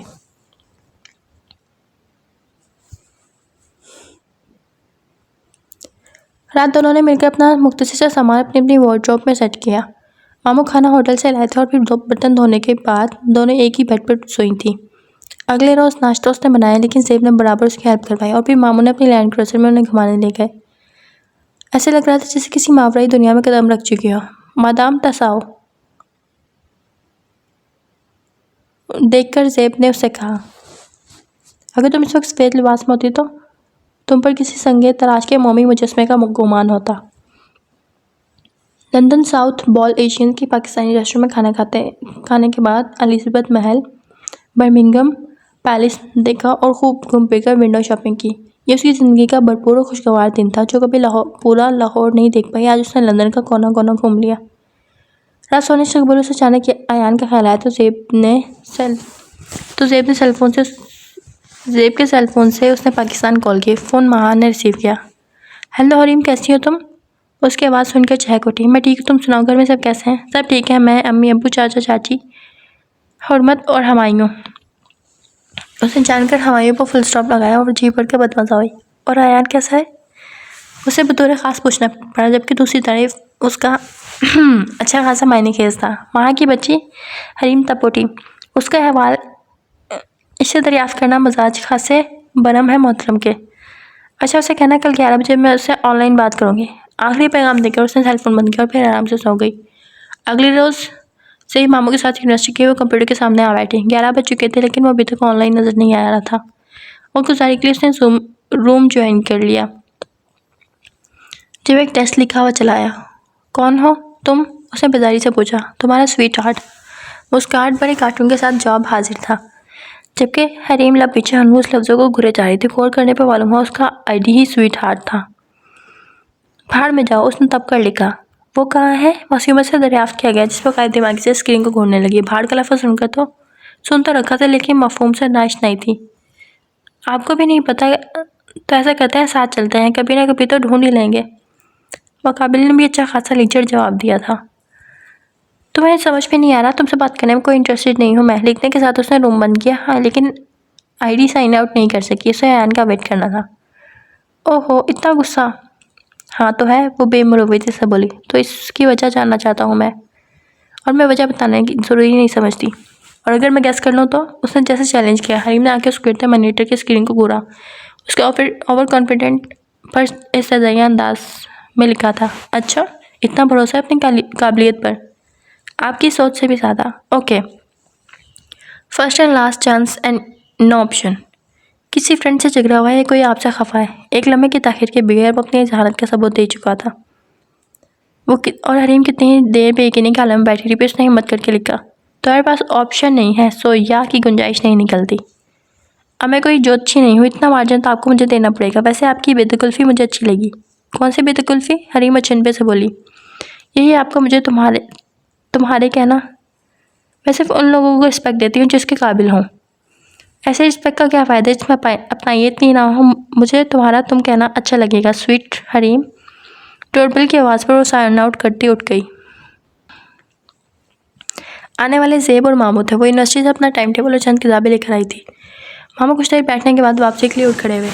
उनकी सीट ट्रेन में पहले ही रिजर्व थी। जाने से पहले वो अपनी सेल लैंड क्रूज़र उन्हें दे गए थे। अगले रोज़ सेब को यूनिवर्सिटी जाना था। ब्लैक जीन्स और पिंक हाई नेक पर वो ब्लैक जैकेट पहने बहुत खूबसूरत लग रही थी। कॉफ़ी में क्रीम मिक्स करते अचानक उसका दिल चाहा कि काश मैं भी यूनिवर्सिटी जा सकती। उसे बचपन से ही मखलूत तालीम इदारे में पढ़ने का शौक़ था और फिर लंदन यूनिवर्सिटी तो बात ही लगती। हरीम जल्दी नाश्ता लगाओ। अगले हुक्म से अपनी औकात का पता चल गया। दरवाज़ा अंदर से लॉक करना और ध्यान से रहना। अपने जूते के स्ट्रैप बांधते ज़ेब ने उसे चंद हिदायत दी और फिर हाथ हिलाकर दरवाजे के उस पार गुम हो गई। अब उसे सारा दिन क्या करना था? अपना नाश्ता ख़त्म करने के बाद उसने डिश वॉशर में बर्तन धोए और ज़ेब का फैलाया हुआ बस मेट के कंप्यूटर के सामने आ बैठी। स्वीट हार्ट ने फ्रेंड रिक्वेस्ट सेंड की थी जिसे रिजेक्ट करने का सोचकर भी उसने न जाने क्यों एक्सेप्ट कर लिया। शुक्रिया। साथ ही उसका पीएम चलाया जैसे वो पहले से ही मुंतज़िर बैठा हो। बस गलती से हो गई, उसने बेनियाजी से दिखाई। उफ, मेरा दिल टूट गया। साथ ही ब्रोकन हार्ट चलाया। तो हरीम ने साथ में 3 कार्टून सेंड कर दिए। सालिन लोग साथ ही एक सैड इमोजी नजर आई। Your name? उसने पहला सवाल पूछा। स्वीट हार्ट, फ़ौरन जवाब आया। Don't be flirt. हरीम को गुस्सा आ गया।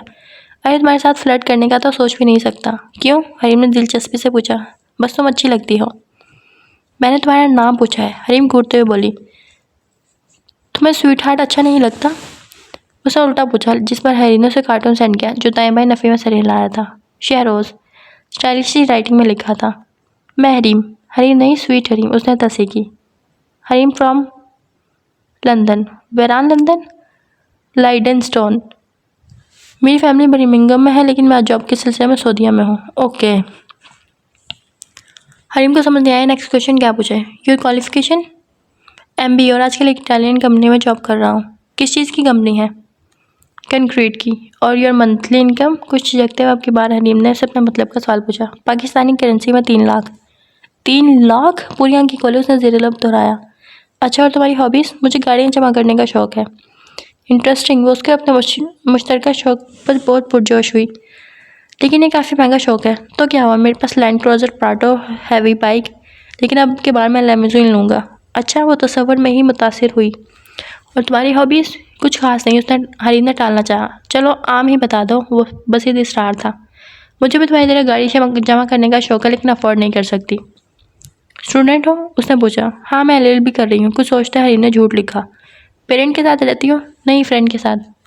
अब की बार मैं लंदन आऊँगा तो तुम्हें अपनी सारी गाड़ियों में घुमाऊँगा। आई विश कि तुम मेरे साथ फ्रंट सीट पर बैठो। क्या तुम मेरे साथ घूमने चलोगी? शहरोज़ ने पूछा। काफ़ी मुश्किल है। क्यों, मुझ पर ट्रस्ट नहीं है तुम्हें? शहरोज़ ने फिर से पूछा। ऐसी बात नहीं है। तो फिर? मुझे नहीं पसंद लड़कों के साथ घूमना। Okay. Your birth date? 1 January. Really? Shehroz शौक ही तो रह गया था। क्या हुआ? हरीम ने पूछा। मेरा बर्थडे भी 1 जनवरी है। अच्छा।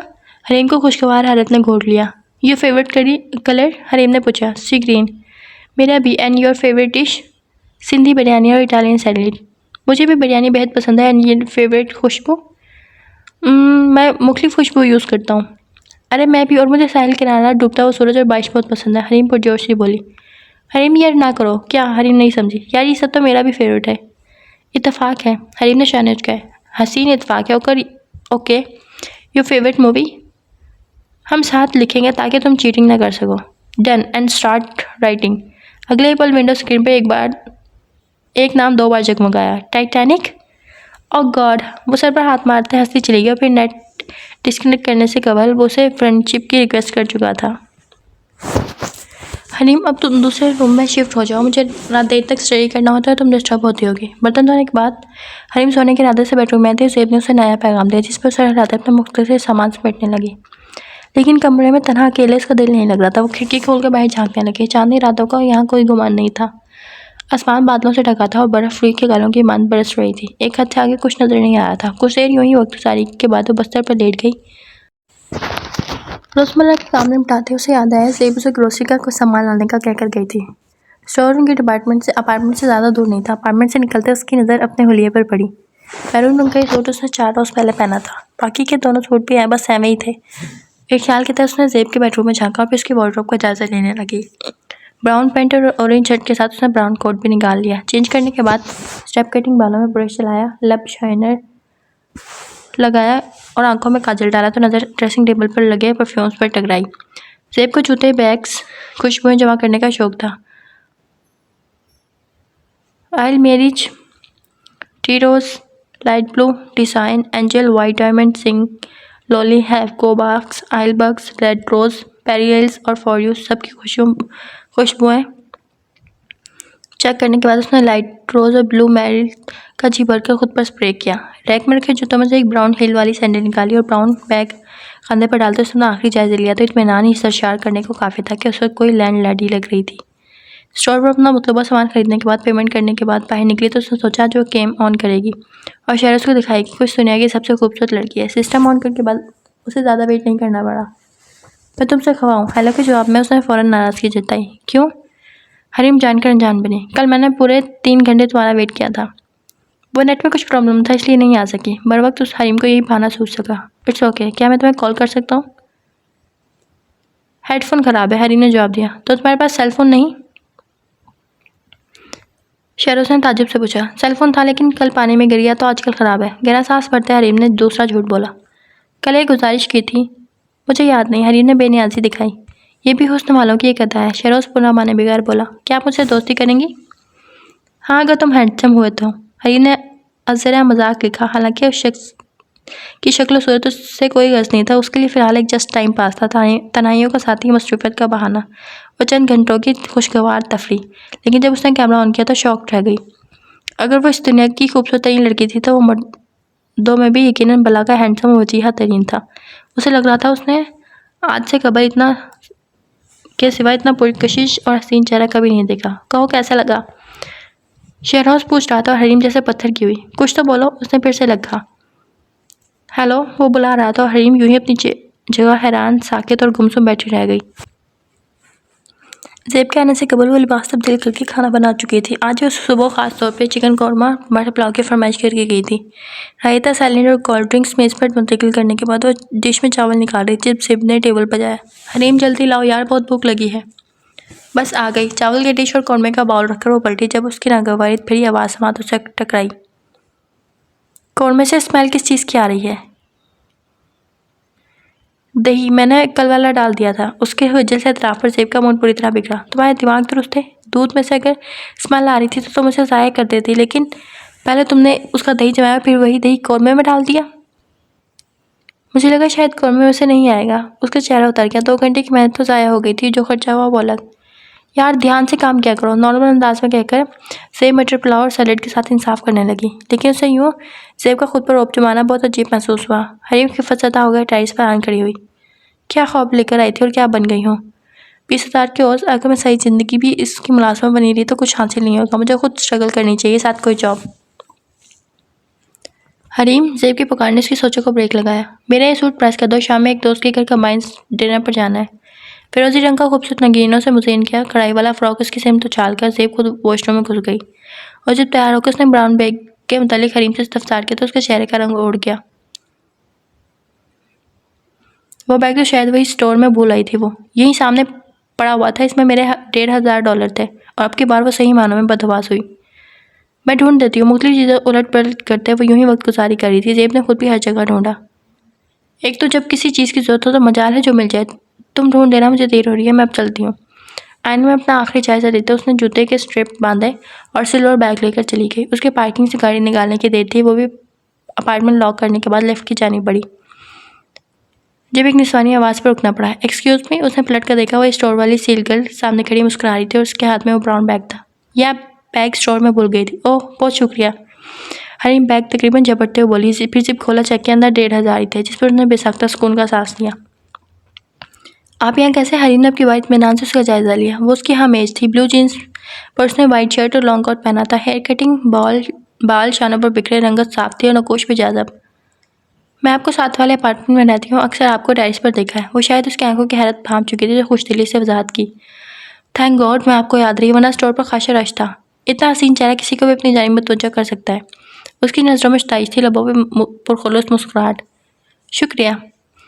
हरीम बेसाख्ता हंस पड़ी। मेरा नाम माला है। उस लड़की ने अपना हाथ उसकी सिर पर बढ़ाया। और मैं हरीम, जिसे उसने गर्म जोशी से थाम कर अपना तारुफ कराया और साथ ही अदाबी मेज़बानी भी याद आए। आओ मैं तुम्हें अच्छी सी कॉफ़ी पिलवाती हूँ। ऑफ़र तो बहुत अच्छी है, माला बेतकल्लुफ़ी से कहती उसके साथ चली आई।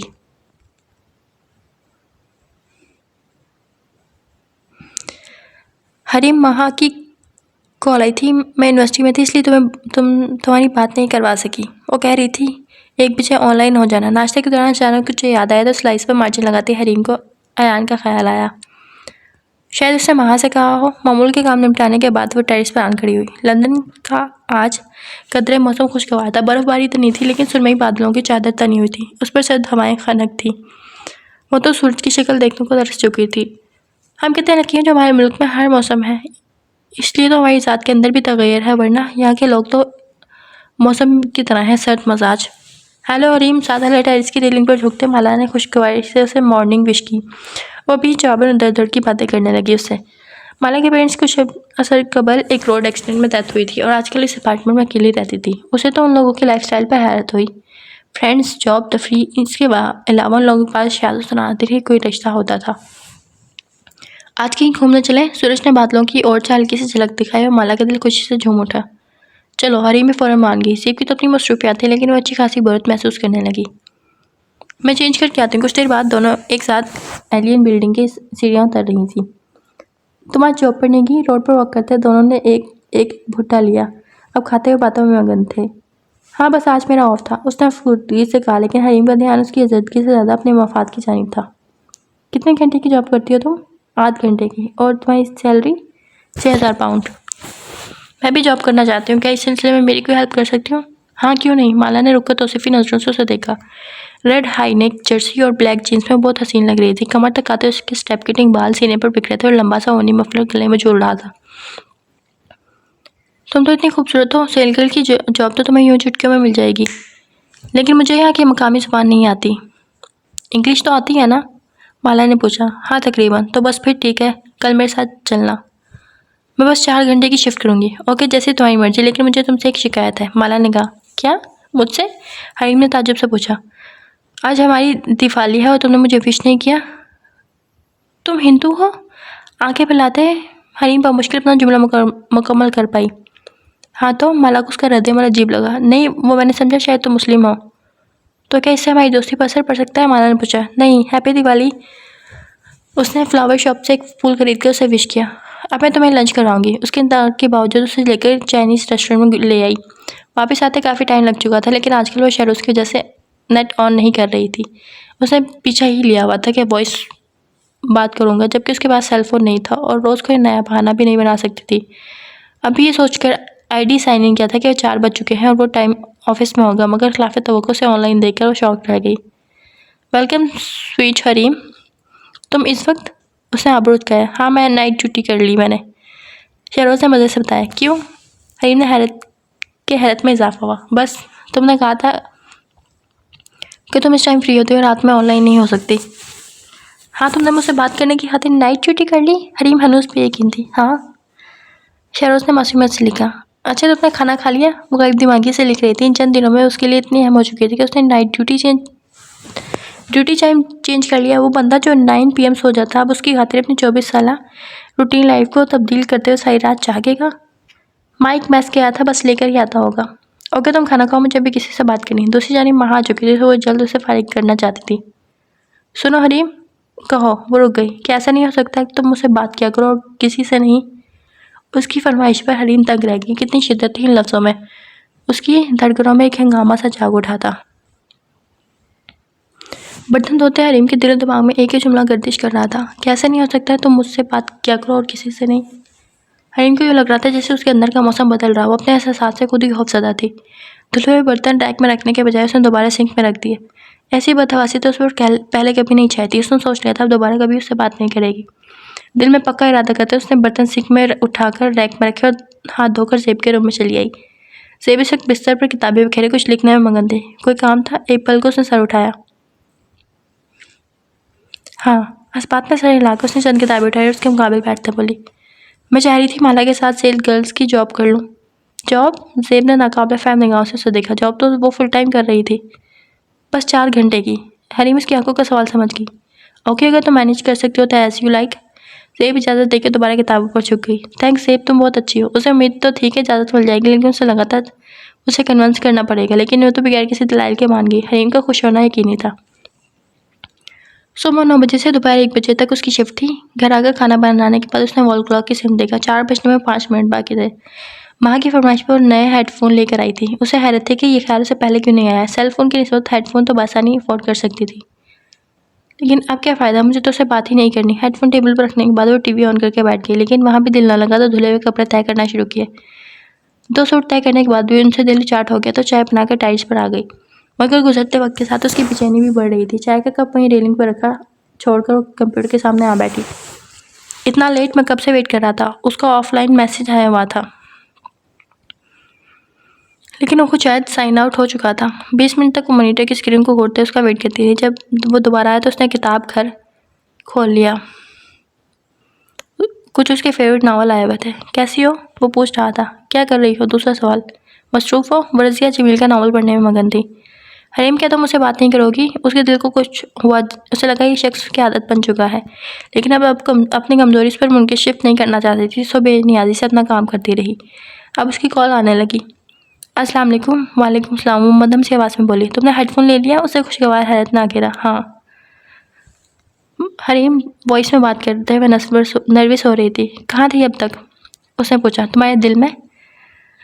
हरीम ने शरारत से बताया। हाँ, वो तो अज़ल से थी, लेकिन अभी कहाँ थी? शहरोज़ इत्मीनान से बोला। बिज़ी थी। कहाँ? शहरोज़ जाने पर मुसीर था, नावल पढ़ रही थी। अच्छा, मुझे नहीं पता था नावल पढ़ते हुए बंदा इतना बिजी होता है कि। तुम नावल पढ़ो सारी तुम नावल पढ़ो। आई एम सॉरी कि मैंने आपको डिस्टर्ब किया। शहरोज़ खफा हो गया और हरीम की जैसे जान पर बनाई। सारा दिन वो बेचैन रही। उसे रह के एक बात का ख्याल आ रहा था। उसे याद आ रहा था कि अयान तो पिछले 2 माह से उससे खफा था। उसने तो उसे एक बार भी परवाह नहीं की, फिर अब कैसी बेताबी थी। तो क्या मुझे अयान से कभी मोहब्बत नहीं? हरीम ने पूरी ईमानदारी के साथ खुद को टटोला। जवाब में खामोशी थी, मुकम्मल खामोशी। क्या कर रहे हो? हरीम ने पूछा। तुम्हें मिस करता हूँ। कल कहाँ अचानक गायब हो गए थे? यार, मेरा नेट डिस्कनेक्ट हो गया था। अच्छा, लेकिन मुझे तुम ऑनलाइन नज़र आ रहे थे। वो उसकी दर्द कोई पे तिमलाई। मैं तो तुम्हें हर जगह ऑन नज़र आता हूँ, तुम्हारी आंखों में बस गया हूँ। शहरोज़ शौकी से बोला। हरीम खामोश से हो गई। एक बात पूछूं? शहरोज़ से इजाज़त चाहिए और लहजे की गंभीरता पर हरीम की हथेलियाँ भीगने लगी। अब जाने में क्या पूछने वाला था। क्या बिना देखे प्यार हो सकता है? अजीब सवाल था। हरीम एक लम्हे को सोच में पड़ गई। बोलो हरीम। उसे एक पल की खामोशी भी गरां गुजरी थी। प्यार अगर चेहरों से नहीं होता तो बिना देखे भी हो सकता है, लेकिन मुझे लगता है हम प्यार चेहरों से करते हैं। उसकी शायरी शौकी पक से उड़ी। इस मरहले पर उसने कभी नहीं सोचा था। अभी तो अपने दिल की कैफियत का भी अंदाज़ा नहीं लगा पाई थी। प्यार हो जाए तो बंदे को क्या करना चाहिए? सिंपल, जाकर कह दो आई लव यू। वैसे खैरियत है? आजकल इतने प्यार भरे क्वेश्चन क्यों पूछ रहे हो? कहीं किसी से प्यार व्यार तो नहीं हो गया? हरीम का अंदाज शरीर था। हाँ, हो गया है। शहरोज़ ने जिसे थक कर इकरार किया। किससे? हरीम का दिल डूब कर उभरा। तुमसे। और अगले ही पल उसे लगा एलियन बिल्डिंग की छत उसके सर पर आन गिरी हो। प्लीज़ ऐसे मजाक ना करो। मेरा प्यार मजाक नहीं हरीम, शहरोज़ संजीदगी से बोला। हम जस्ट फ्रेंड्स हैं। हरीम का सर घूमने लगा। मैं इस फ्रेंडशिप को बहुत आगे ले जाना चाहता हूँ, जहाँ तुम मेरे साथ होगी। बस इस चाहत को यहीं छोड़ दो। और पागल हो तुमने मुझे देखा नहीं और फिर एक अनदेखी लड़की से सिर्फ मोहब्बत का दावा एक जोक ही हो सकता है। मुझे तुम्हारे करैक्टर पर कोई शक नहीं। तुम हरीम हो, मेरे लिए इतना काफ़ी है। और रही किसी की बात, तो मेरी मोहब्बत चेहरा नहीं हरीम दिल से है। तुम मेरे दिल में हो। जिस रूप में मेरे सामने आओगी मैं आंखें बंद करके तुम्हें कबूल करूँगा। लड़कियों को अच्छा मुतासिर कर लेते हो। ज़रा ये बताना मेरे नंबर इस लिस्ट में कहाँ है जिनसे तुम्हें मोहब्बत हुई है? हरीम इस तरह आई हंसी। मोहब्बत किसी एक से होती है और उसकी कोई लिस्ट नहीं बनाता। शहरोज़ ने अच्छा खासा बुरा माना। दोनों जाने कुछ देर खामोशी छा गई। दिल में चुभती हुई खामोशी, रूह में हशर बर्पा करती हुई खामोशी, शरियानों में तूफान की मान गर्दिश करती हुई खामोशी। तुम्हें क्या अच्छा लगा मुझ में? कोई तलस्सुम था जो उसकी आवाज़ पर छिन से टूट गया। तुम्हारी सादगी, साफ गोई और जिंदा दिली। रात भर शिद्दतों में डूबी आवाज़ ने उसे सोने नहीं दिया। मोहब्बत अबर की सूरत उसके दिल में उतरी थी। वो जैसे सारा गुलशन महक उठा। हरीम जानती थी उसे देखकर कोई भी उसे मोहब्बत में मुब्तला हो सकता है, लेकिन बिना देखे प्यार उसे लगा वो मजीद मज़ाहमत नहीं कर पाएगी। तुम्हारी मोहब्बत नहीं, मोहब्बत मेरी मोहब्बत चेहरा नहीं दिल है। तो मेरे दिल में हो। मोहब्बत का एक समुंदर जो उसकी ज़ात में बह रहा था। वो बेबस हो चुके थे, हार चुके थे। ज़िंदगी में पहली बार से किसी से बेहद प्यार हुआ था। चंद ही दिनों में उसकी सहर अंगेज शख्सियत का जादू चल चुका था। हरीम को लगता था जैसे उसकी ज़ात किसी हज़ार में मुक़य्यद हो चुकी हो। वो पहला शख्स था जो दिलो दिमाग पर छा जाने की हद तक उस पर हावी हो चुका था। लेकिन फिर भी फैसला भी बाकी था। दूसरी जानिब अयान ही नहीं, उसकी फैमिली भी थी। उसकी अम्मा कहा करती थी, गरीब के पास इज़्ज़त के सिवा कुछ नहीं होता हरीम, हमारी इज़्ज़त का पास रखना। क्या करूँ? अगर कदम पीछे हटाऊँ तो वही 3 मरले का घर, घुटा हुआ माहौल, आम सी शक्ल सूरत का शौहर और मुफलिसी, घटी पिटी मुफलिसी की चादर में लिपटती सिसकती हुई ज़िंदगी। और आगे कदम बढ़ाऊँ तो कहकशाओं का एक सफ़र, एक नया जहान, हसीन हमसफ़र, मनपसंद ज़िंदगी, ख्वाबों की तकमील और हर ख्वाहिश मुट्ठी में बंद, जुगनू की मान दस्तरस में। फिर कदम आगे क्यों ना बढ़ाऊँ? मेरे डैडी न्यूरोसर्जन हैं बर्मिंघम में। हमारा बहुत आलीशान घर है। मुझे गाड़ियाँ जमा करने का शौक़ है। मेरे पास land cruiser, Prado, heavy bike है, लेकिन अब लिमोसिन लूँगा। जब मैं लंदन आऊँगा तो तुम्हें अपनी सारी गाड़ियों में घुमाऊँगा। आई विश तुम मेरे साथ फ्रंट सीट पर बैठो। पाकिस्तानी करेंसी में 3 लाख। तुम मेरे दिल में हो। शरोज़ की बातें हरीम के आसपास घूम रही थी।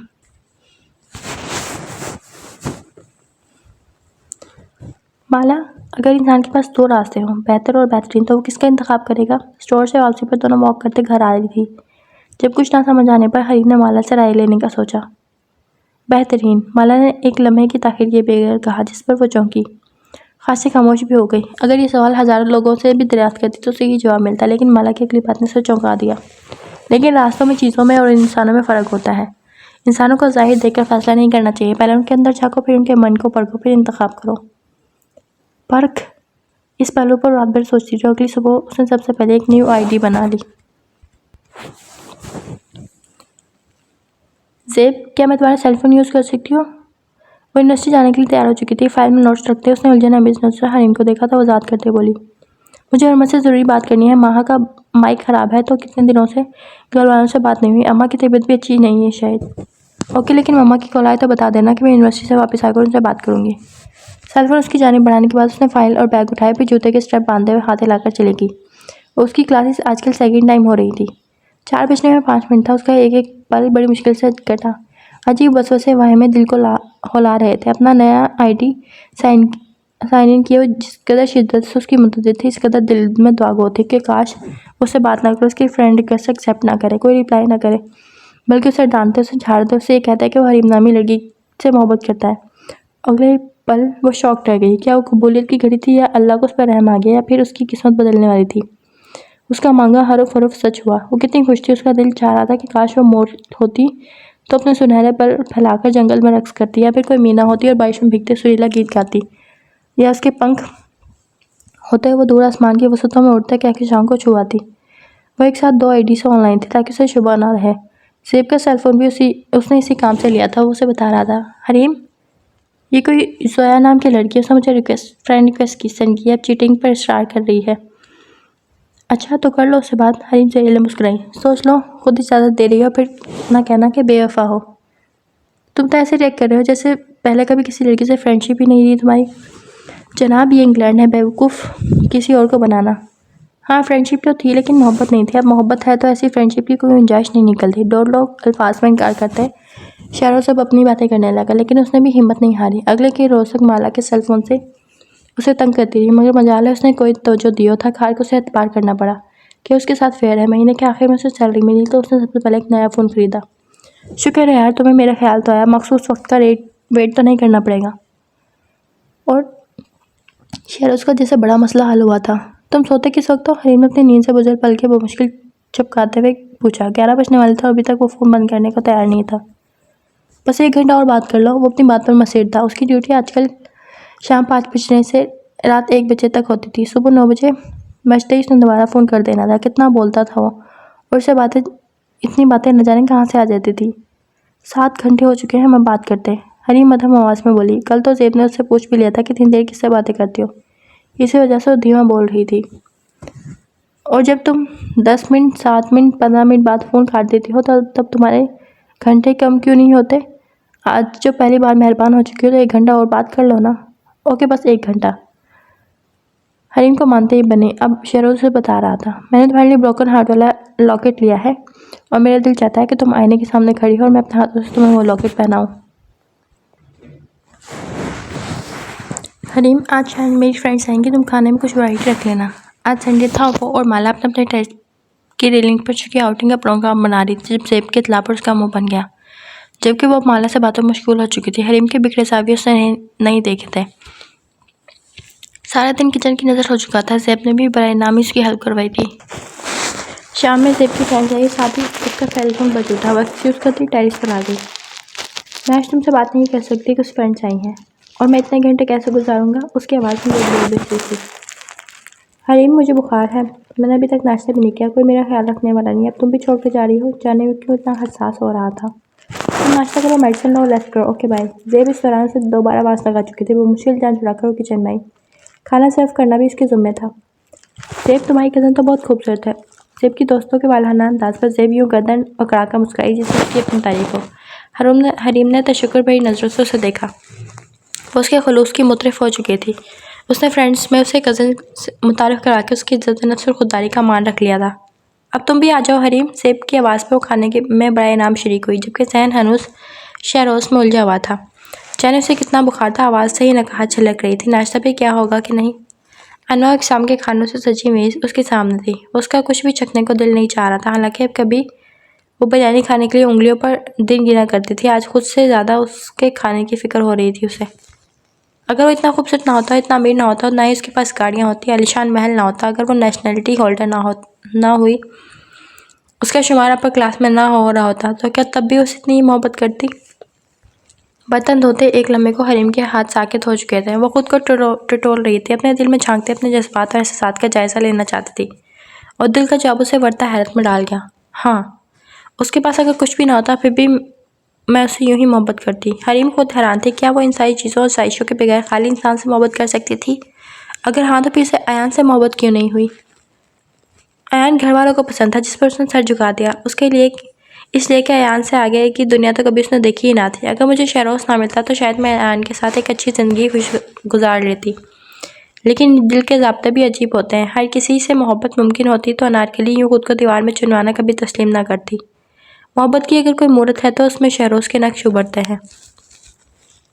आप कैसी तबीयत है। बेडरूम में आकर हरीम ने SMS किया, क्योंकि कॉल वो रिसीव नहीं कर रहा था। तुम्हें क्या, जैसी भी हो। खौफ की भरा जवाब आया। नाश्ता किया। मुस्कुराते हरीम ने दूसरा मैसेज सेंड किया। नहीं, वो जितना भी खफा हो उसकी आदत अच्छी थी कि वो रिप्लाई ज़रूर करता। मेडिसिन लाए। हरीम ने फिर से पूछा। नहीं, निपा तला जवाब। क्यों नहीं लाए।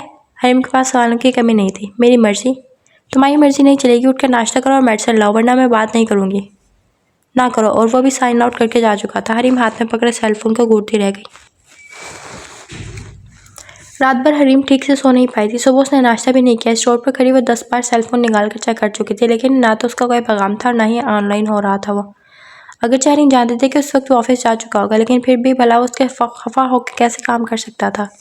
गायब दिमागी के आलम में सामने खड़े कस्टमर को जो उससे की रिंग मांग रहा था, 2 बार उसे ग्लासेस थमा चुकी थी।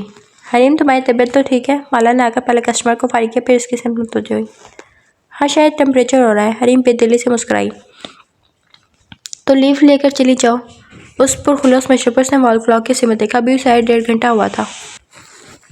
घर जाकर भला बाकी का वक्त कैसे गुजारती, लेकिन उसका यहाँ कभी काम में दिल नहीं लग रहा था। वो मैनेजर को मुतला करने के बाद यूं ही सड़कों पर घूमती रही।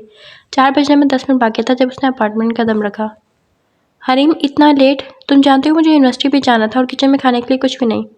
ज़ेब का मूड बहुत ख़राब था। उसके बावजूद वो काफ़ी तहम्मुल का मुजाहरा कर रही थी। हरीम की जी में तो आया कहता कि मैं तुम्हारी नौकर नहीं हूँ, मगर अब पीछे किचन में चली आई। मैं तुम्हें सैंडविच बना देती हूँ। इसकी ज़रूरत नहीं, मैं कैफेटेरिया से कुछ खा लूँगी। डिनर में शामी और चीज़ ज़रूर बना लेना। ज़ेब की जानिब पर हरीम ने शुक्रिया अदा किया और फिर अपने लिए सैंडविच बनाकर लॉन्च में चली आई। खाते हुए भी उसका ध्यान सेलफोन में अटका था। 4:20 हो चुके थे और वो अभी तक ऑनलाइन नहीं हुआ था। पहले तो कभी से इतनी ताख़ीर नहीं हुई। हरीम की बेचैनी लम्हा ब लम्हा बढ़ने लगी। हरीम उसे कॉल भी नहीं कर सकती थी। ज़्यादातर वो नेट से बात करता, अगर कभी फ़ोन करता भी तो प्राइवेट नंबर से। और अब उसे ये सोचकर इंतहाई खौफ होती थी कि कम से कम उसका नंबर तो ले लेती। मैंने क्या सोचा था, वो यूं ही उम्र भर 4 बजे ऑनलाइन होता रहेगा। ऐसे सिचुएशन के मुतालिक मुझे ध्यान क्यों नहीं आया? मेरे अंदर इन खदशात ने सर क्यों नहीं उठाया कि कभी वो नाराज़ भी हो सकता है, उसे क्या इमरजेंसी सूरत हाल भी पेश आ सकती है। सैंडविच के साथ ब्लैक कॉफ़ी का आखिरी घूंट उतारकर हरीम ने भी बर्तन उठाए ही थे जब अचानक सेलफोन की बेल बजने लगी। हेलो, नंबर चेक किए बगैर उसे जैसे यकीन था दूसरी जानिब शहरोज़ ही होगा, लेकिन अम्मा की आवाज़ सुनकर उसे सख्त मायूसी हुई। लेकिन अगले ही पल ऐसा लगा जैसे उसकी समातों पर किसी ने बम फोड़ दिया हो। हरीम, हमने तुम्हारी और हरमत की शादी की तारीख तय कर दी है, बस तुम आने की तैयारी करो। और हरीम अपनी जगह सुन बैठी रह गई। कुछ रोज़ कबल हरमत ने उसे बताया था कि आंटी सिजिया फैसल के लिए उसका प्रपोजल लेकर आई हैं। वो अपनी बीवी को शादी के 2 माह बाद ही तलाक दे चुका था। जब वजह अलैद की घर और बिजनेस था। लड़की उसकी फैमिली के साथ रहना नहीं चाहती थी और इसलिए घर और बिजनेस अलग करना मुमकिन ना था।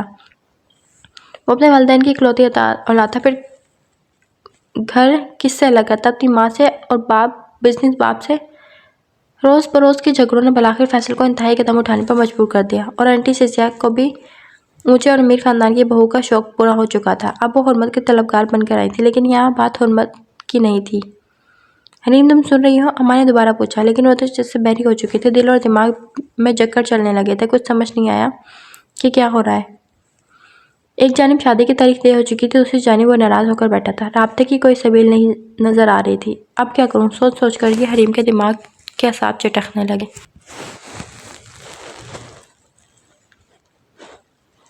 अपने तमाम तर हिम्मत यकजा करता हलीम ने कॉल तो मिला दी, लेकिन अब अल्फाज जैसे हलक में अटक रहे थे। कुछ बोला ही नहीं जा रहा था। हेलो हरीम, कैसी हो? पैकिंग कर ली? जल्दी आ जाओ, मिलकर शॉपिंग करेंगे। मुझसे तो अकेले इतना फैलावा नहीं समेटा जा रहा। और तुम्हारा मेरा लहंगा एक जैसा होगा, डिज़ाइन में पसंद कर चुकी हूँ। दूसरी जानिब हरमत नॉन स्टॉप शुरू हो चुकी थी। मैं नहीं आ रही, हरीम स्पॉट लहजे में बोली। क्यों, फ्लाइट नहीं मिल रही? हरमत की सोच बस यहीं तक थी। फिक्रमंदी से बोली, अम्मा को बता देना मुझे अयान से शादी नहीं करनी। मैं यहीं सेटल होना चाहती हूँ और शायद ही वापस आऊँ। हरीम, हरमत के सर पर जैसे आसमान आ गिरा। तुम ऐसे कैसे कर सकती हो? प्लीज़ देखो, अब्बा की इज्जत का सवाल है। हम तो कार्ड भी बांध चुके हैं। और फिर अयान कितना प्यार करता है वो तुमसे।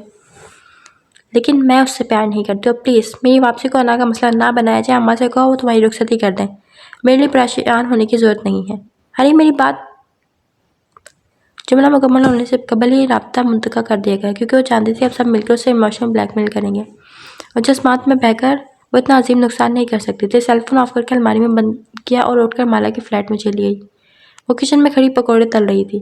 क्या बात है, उदास लग रही हो? पकौड़ों की प्लेट और पुदीने की चटनी उसके सामने रखते माला ने उसके दिलकश लेकिन सौगवारियत में ढले पैकेट को देखते इस्तफसार किया। छोड़ो ये सब, कहीं चलें घूमने फिरने, मेरा दम घुट रहा है। प्लेट वापस हटाते वो बेदिली से बोली, इतना बड़ा फैसला तो कर लिया, लेकिन अब दिलो दिमाग बोझलपन के जेर सर आ चुके थे। हाँ, मौसम खुशगवार है। सेक्टर 1 का एक चक्कर लगाकर वापस आ जाएंगे। माला ने इत्तेफाक करते हुए बर्नर बंद किया, फिर पकौड़े पॉपकॉर्न के खाली पैकेट में भरने लगी। हनी में सौरान नीचे जा चुकी थी और अब पार्किंग में खड़ी गाड़ियों को जायजा लेने में मशगूल थी। आ जाओ हरीम, माला ने सीढ़ियाँ उतरकर आवाज़ दी तो खामोश गुमसुम उसके साथ चलने लगी। कुछ देर वक्त के बाद कॉलोनी का चक्कर लगाने के बजाय दोनों करीबी पार्क में चली आईं। गुलाबी फूलों के झुंड के करीब संगी बेंच पर बैठते माला उसके बोलने का वेट कर रही थी। हरीम के अंदाज बता रहे थे ज़रूर कोई ख़ास बात है, लेकिन वो चाहती थी हरीम खुद आगाज़ करे। मैंने शादी से इनकार कर दिया। अपने नाखूनों पर लगे क्यूटिस खुरचते हुए मदम आवाज़ में बोली। माला ने तासुब पर नज़रों से देखा। जिस बात का डर था वही हुआ। तुमने अच्छा नहीं किया। तुम्हारे घर वाले हमेशा के लिए तुमसे ताल्लुक़ तोड़ देंगे। जिसकी खातिर ये सब किया, क्या गारंटी है कि वो तुम्हारे साथ मुखलिस है? 3 रोज़ से उसने कोई राब्ता नहीं किया। क्या मुझे समझ नहीं आ रही, तुम्हारी अकल घास चढ़ने जा चुकी है। तुम एक अजनबी शख्स की खातिर खुद को बर्बाद कर रही हो। वक्ती गुस्सा यार, बाद में सब मान जाएंगे। और प्लीज़ मुझे शहरोज़ के खुलूस पर कोई शबा नहीं। और मैं उसकी खातिर नहीं, अपनी खातिर, अपने दिल की खातिर ये सब कर रही हूँ। मैं बहुत मोहब्बत करती हूँ उससे। उसका चेहरा मेरा इश्क है और उसका स्टेटस मेरी ख्वाहिश। तुम नहीं जानती, वो मेरे लिए हर ख्वाब की तकमील बनकर आया। उसे पाकर मेरी हर तमन्ना सुरखरू हो जाएगी। आई विश ऐसा ही हो। माला ने पकौड़ा का पैकेट उसके सामने करते खुलूस दिल से दुआ दी, लेकिन शायद कबूलियत का लम्हा नहीं था। तुमने हम सबको जीते जी मार डाला। हरीम, अब्बा को किसी से नज़र मिलाने के काबिल नहीं छोड़ा। हम आखिरी वक्त तुम्हारा इंतज़ार करते रहे और बड़े अब्बा ने अयान का निकाह माहा से कर दिया। अब तुम दोबारा कभी वापस मत आना। मर चुकी हो तुम हमारे लिए। हरमत, प्लीज़ मेरी अम्मा से बात करा दो। रूंधे हुए लहजे में बड़ी मिन्नत से बोली। अम्मा तुमसे बात नहीं करना चाहती। दिन रात सुबह शाम वो तुमसे बात करने के लिए तड़पती रहे, लेकिन तुम अपना नंबर बंद कर रखा था। ज़ेब की कॉल को तुमने बात करने से इनकार कर दिया। रिफत आंटी ने तुम्हारी सीट तक रिजर्व करा दी थी, लेकिन तुम नहीं आई। अब क्या चाहती हो कि हम लोग तुम्हें गले से लगाएं, पलकों पर बिठाएं? तो इसकी बात कबूल होने से कबल अम्मा ने उसका सेल फोन झपट लिया। वो महज उनकी आवाज़ ही सुन सकी जो हरमत से कह रही थी, मैंने कहा ना अब से हमारी एक ही बेटी है, दोबारा कभी उससे बात की तो मैं समझूंगी तुम भी मर गई हमारे लिए। साथ ही पटाख की आवाज़ के साथ रास्ता मुंतका हुआ। शायद अम्मा ने सेल फोन तोड़ डाला था। लरजते हाथों से हरम ने सेल फोन कानों से हटाया और दोनों हाथों में चेहरा छुपाए पोट पोट कर रो दी। कल उसने एक हफ्ता बाद सेल फोन ऑन किया। उसमें अब्बा और अम्मा से बराह रास्त बात करने की जरूरत नहीं थी, सो उसने फरार का रास्ता अपनाया। मगर अब सोच रही थी कि काश मैं कभी अपना नंबर ऑन ना करती तो ज़िंदगी एक झूठ को निभाते हुए कितने अच्छे गुमाने में गुजर जाती। मगर अब तो सब कुछ खत्म हो चुका था। शहरोज ने एक हफ्ता कबल उसे ऑफ लाइन टेक्स्ट किया जिसमें लिखा था, सॉरी हरीम, मैं तुमसे मोहब्बत नहीं करता। हमारे दरमियान जो हुआ जस्ट एक फ्लर्ट था। तुम उसे वक्त गुजारी या फिर टाइम पास भी कह सकती हो। तुम इस लिस्ट में किस नंबर पर थी ये मैं नहीं जानता।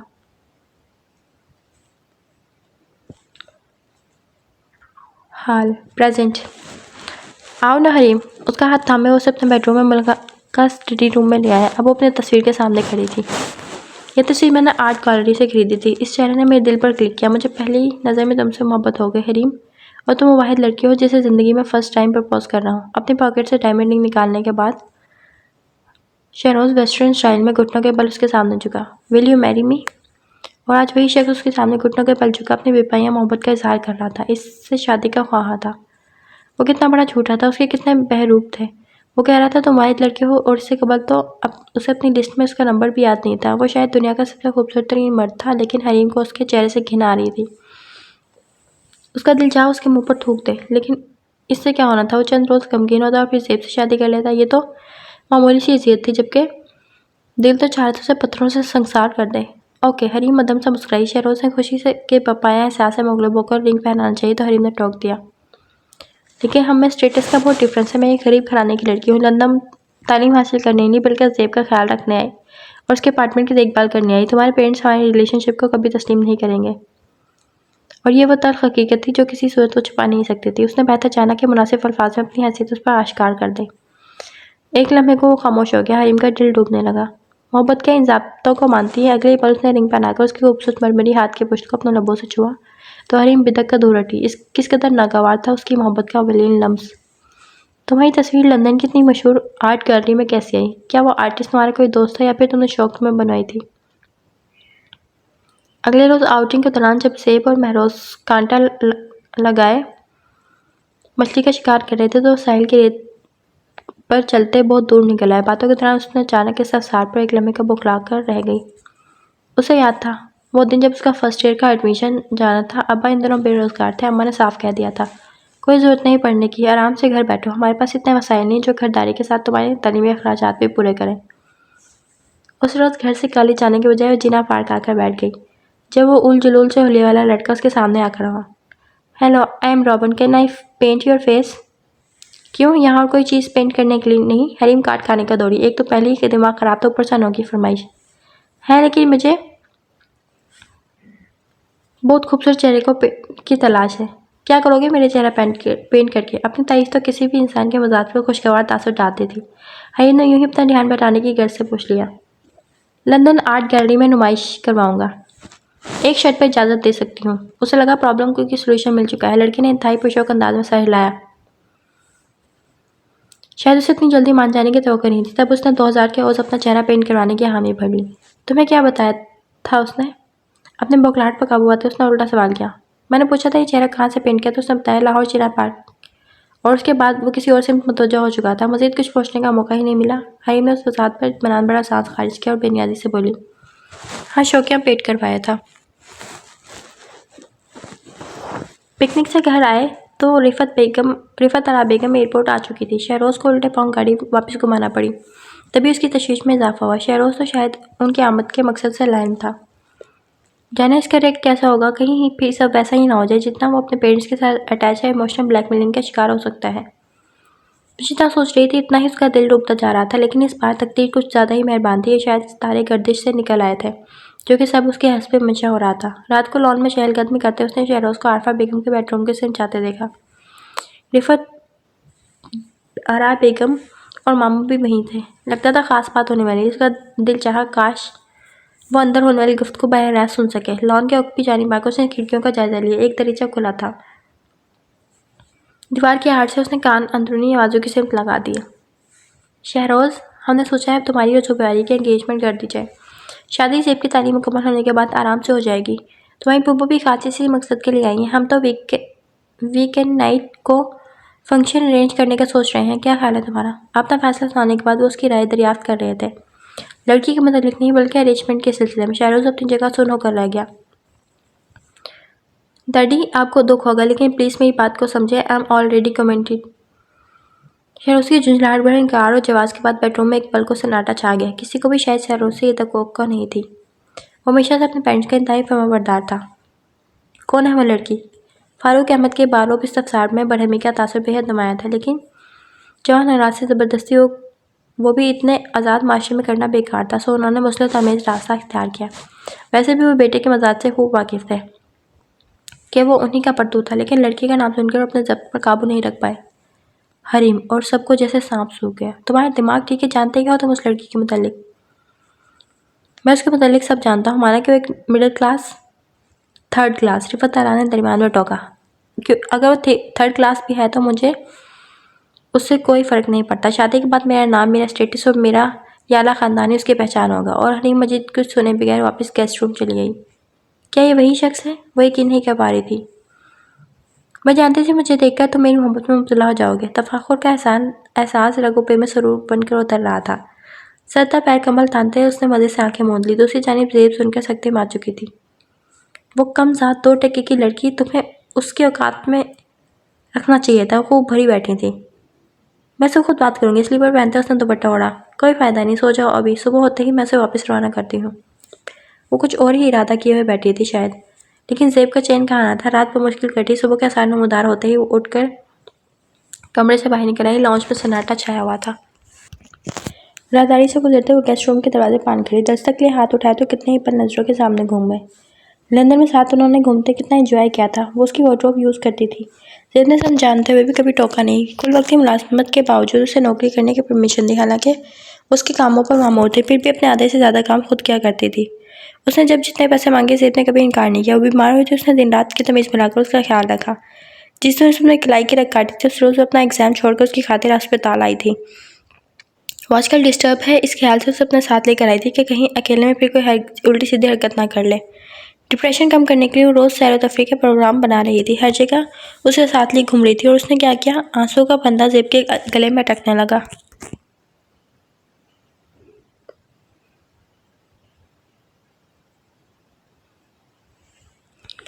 यस कम इन। दूसरी दस्तक पर जवाब मौसूल हुआ तो नॉब घुमाकर अंदर दाखिल हुई तो हरीम को पैकिंग करते देख उसे झटका लगा। तुम कहाँ जा रही हो? जहाँ दिल ले जाए। सूटकेस की जिप बंद करते उसने बेनियाजी से कहा और अपने कमर तक आते स्टेप कटिंग बैलों में ब्रश चलाने गई। अंदाज बता रहा था कि उसे दांसता नज़रअंदाज कर रही है।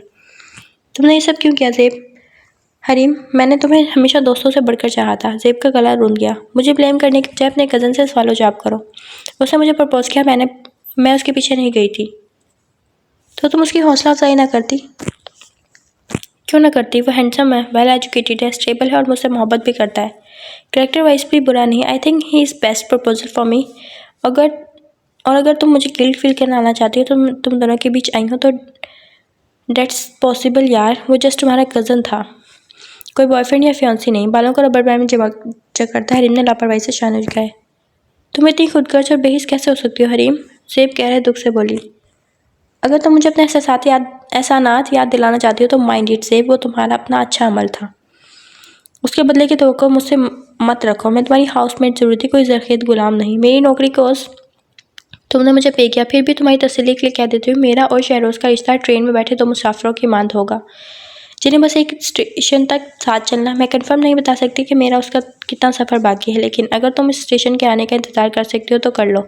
शायद वो तुम्हें अपनी मंजिल मानने पर मशहूर हो जाए। हरीम का अंदाज़ इतना बेरहम और कतई था कि चेहरे पर चट्टानों की सख्ती दर आई। तुम क्या करने वाली हो हरीम? ज़ेब ने उलझकर उसे देखा। दोस्तों को पत्थर उठा के मारते हुए हमें एहसास नहीं होता कि अगले को कितनी चोट लगी है। बस उसे इस दर्द का एहसास दिलाना है। अपना बैग उठाकर दिल में सोचते उसने दरवाजे की तरफ कदम बढ़ाए। ज़ेब ने उसे रोका नहीं। अपनी जगह वो सपाट खड़ी थी। रातारी से गुजरकर लॉन्च में दाखिल हुई, जहां अभी सुबह के मखसूस हलचल अमेज गहमगमी शुरू नहीं हुई थी। शायद आज किसी का बेडरूम से निकलने का इरादा नहीं था। पूरे घर पर सन्नाटा और मर्दनी छाई हुई थी। अब्बा अम्मा पर भी कैसे ऐसे ही हालात गुजरे होंगे, बल्कि इससे भी ज़्यादा, क्योंकि ना तो मैं मर्द थी और ना ही हमारा घर बड़े गम में था।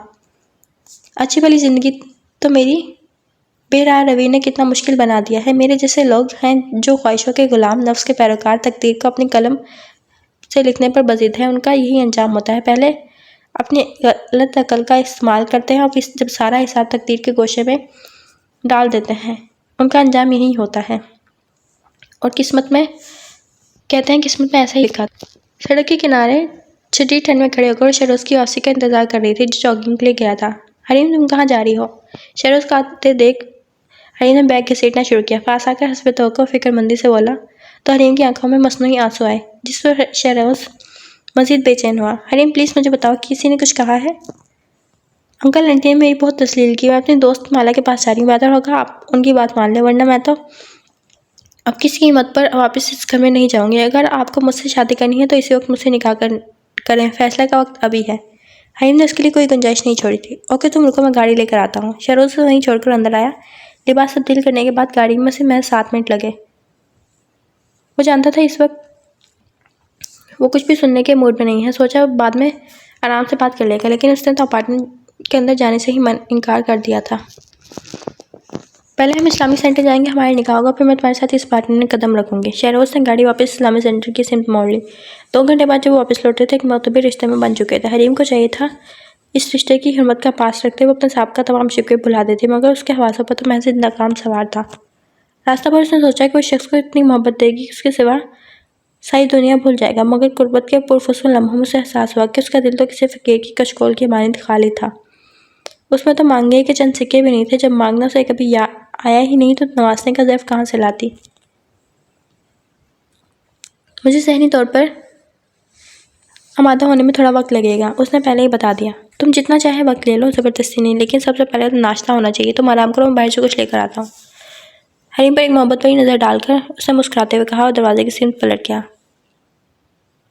देखो, अब रोना बिल्कुल भी नहीं, तुम्हें खुश देखना चाहता हूँ मैं। ये उदासियाँ तुम पर अच्छी नहीं लगती। वैसे इन आंसुओं का भी मैं एहसानमंद हूँ जिन्होंने मुझसे इतना मुश्किल फ़ैसला करवा लिया, वरना आम हालात में ये स्टेप मेरे लिए बहुत मुश्किल होता। अभी तो वहाँ भी बहुत कुछ फेस करना है। इतना अच्छा क्यों बन रहा है? बहुत जल्द तुम्हारे चेहरे पर चढ़ा एक नकाब नोच डालूंगी। तुम्हारी खुशियों का दलानियाँ बहुत कम है। तुम मुझे पाकर भी नहीं पा सकोगे। नारसाई का करब ही इस रिश्ते का हासिल होगा। कुछ वक्त गुजरने के बाद वो नाश्ता लेकर चला आया। किचन में जाकर उसने खुद ही तमाम लाजमात बर्तनों में मुंतकिल किया। उसने एक बार भी उसकी मदद के ख्याल से किचन में जागा। हरीम, आ जाओ, नाश्ता कर लो। खटर पिटर की आवाज़ साकित हुई तो बुलावा भी आ गया। बोट कर डाइनिंग हॉल में चली आई। ये अपार्टमेंट कुछ अर्सा कबल उसने अपने किसी दोस्त से खरीदा था। 2 bedroom, open kitchen, lounge, dining hall और स्टडी रूम के अलावा टेरेस भी था। शहरोज़ की गैर मौजूदगी में अच्छी तरह घूम चुकी थी। ये चीज़ सैंडविच मैंने खुद बनाया है। खूबसूरत कटलरी में पूरी नफासत से मेज सेट थी। शहरोज़ ने बैठते अपने कारनामे का तस्करा ज़रूरी ख्याल किया। शायद इसकी ख्वाहिश थी कि वो सबसे पहले सैंडविच ले, लेकिन इसने तमाम तर एहतमाम को नज़रअंदाज कर दिया। तो खिफ़तज़दा होकर वजाहत पेश करने लगा। दरअसल मुझे अंदाज़ा नहीं था कि तुम नाश्ते में क्या खाना पसंद करोगी, इसलिए मैंने इतना एहतमाम कर लिया। लंच हम बाहर करेंगे। नाश्ते का टाइम तो वैसे भी गुजर चुका है, तुम उसे लंच ही तस्वर करो। कहीं भी घूमने को मेरा दिल नहीं चाह रहा, इसलिए मैं सोना चाहती हूँ। ऑरेंज जूस का आखिरी सिप लेने के बाद उठकर दोबारा से बेडरूम में चली गई। शहरोज़ ने सब चीज़ों को पैक करके फ्रिज में रखा, बर्तन उठाकर डिश वॉशर में धोए, गाड़ी की चाबी उठाकर अपार्टमेंट से बाहर निकल गया और हरीम खिड़की में खड़ी उसे जाता देखती रही। शाम में जब वो वापस आया तो उसे कुछ पुरजोश सा लगा, मगर वो ध्यान दिए बगैर टीवी देखने में मगन थी। शहरोज़ ने खुद जाकर किचन से पानी पिया और फिर उसके सामने आकर बैठ गया। उसके लिए अब टीवी में दिलचस्पी बरकरार रखना मुश्किल हो गया। इसकी वार्ता भरी नज़रों पजल करने को काफ़ी थी। हरीम, शहरोज़ ने धीरे से पुकारा। हरीम का दिल पूरी शिद्दत से धड़का। मुकाबिल के पुकार में इतनी नरमी, मोहब्बत और मिठास थी, अनकहे जज्बों का अक्स सुनहरी आंखों में जगमगा रहा था। हरीम के लिए नज़र भर देखना मुहाल हो गया। शहरोज़ ने नरमी से उसका हाथ थाम लिया। हरीम चाहकर भी एहतजाज नहीं कर सकी। मैं आज घर गया था, मम्मी डैडी को सब बता दिया। पहले तो वो गुस्सा कर रहे थे, फिर ज़ेब ने उन्हें मना लिया। आज हम वापस जाएंगे और जानती हो, अब तो सब हमारे वलीमे के लिए बहुत एक्साइटेड हो रहे हैं। ज़ेब और मैं रोज़ तो वो तुम्हें लेने आना चाह रहे थे लेकिन मैंने मना कर दिया। अब उठो, जल्दी से पैकिंग कर लो और हाँ, डिनर पर हमारा इंतज़ार होगा। उसकी तवील गुफ्तगू के दौरान हरीम के चेहरे पर कई रंग आकर गुजरे, जिसमें सबसे नुमायाँ रंग बेयकीनी का था। वो अपना हाथ खींचकर झटके से उठ खड़ी हुई। उन्हें कोई हक नहीं था मेरी इंसल्ट करने का, लेकिन मामा बताई थी तुम तो उनसे मिली भी नहीं। शहरोज हक तक सा खड़ा था। उसकी बाखबरी पर एक लम्हे को घबराई और फिर अगले पल ठटाई से बोली, झूठ बोल रही हैं वो। मैंने तुमसे कहा कि मुझे अब किसी कीमत पर वहाँ नहीं जाना। तुम अपने पेरेंट्स के साथ रहना चाहते हो तो मुझे छोड़ दो। हरीम, शहरोज शॉक्ड रह गया। तुम फैसला करने में आज़ाद हो। हरीम एक लफ्ज़ पर जोर देते ठक ठक करती सीढ़ियाँ चढ़कर ऊपर टेरेस पर चली गई, लेकिन वह अंदर ही मुतफिक्र थी कि कहीं वो भी फैसल भाई की तरह कोई इंतहाई फैसला ना कर ले। अभी तो उसका मकसद भी पूरा नहीं हुआ था। उसे इस मुल्क में रहना था, जिसके लिए उसे रिश्ते को फ़िलहाल कायम रखना बेहद ज़रूरी था। उसकी ज़हनी कैफियत बखूबी समझ रहा था। उससे मज़ीद कोई इसरार नहीं किया। एतबार की वो माला जो एक बार टूट चुकी थी, उसके बिखरे हर मोती को मोहब्बत के धागों में पुरेकर वो बड़े मान से के साथ उसे लौटाना चाहता था। सो उसमें कुछ वक्त तो लगना ही था। वो आजकल पहले से भी ज़्यादा उसका ख्याल रख रहा था। हरीम उसके रवैये पर हैरान थी। ना कोई गर्लफ्रेंड, ना स्मोकिंग, ना कहीं आवारागर्दी। अपने शब रोज़ का हर पल, हर लम्हा उसके साथ गुजार रहा था। एक बेडरूम में रहने के बावजूद अपने वादे पर कायम था। वो उसका सेलफोन, वॉलेट, वार्डरोब के अलावा कई लॉक दराज तक खंगाल चुकी थी, लेकिन कहीं से कुछ मशकूक सुराग नहीं बरामद हो सका। उसके लैपटॉप पर कोई पासवर्ड नहीं लगा था। उस बातों के दौरान उसे पूछ चुकी थी क्या कभी किसी से चैटिंग करता रहा है। तब उसने शरीर अंदाज में पूछा, तुम्हारा मतलब है किसी लड़की से? हाँ, हरीम बरमला बोली। नहीं, मैं कभी कभार फेसबुक यूज़ कर लेता हूँ, वरना ऑफिस का काम ही बहुत होता है। और हरीम उसके सफ़ेद झूठ पर दिन भर जल्दी करती रही। तब वो शाम में से घुमाने ले गया। वो खूब ढेर सारी शॉपिंग करके लौटी। उसने अपने फेवरेट रेस्टोरेंट से भी डिनर किया। सोने से कबल जब उसे ग्रीन टी की काफ़ी तलब हुई तो उसके बगैर कहे वो 2 मग लेकर हाजिर हो गया। आजकल वो ऐश से भरी ज़िंदगी गुजार रही थी, जिसके ख्वाब कभी उसने देखे थे, मगर एक बार टूटने के अमल से जो गुजरी थी, तो अब किसी भी खुशी का एहसास बाकी नहीं था। उसने हमेशा से सब चाहा था।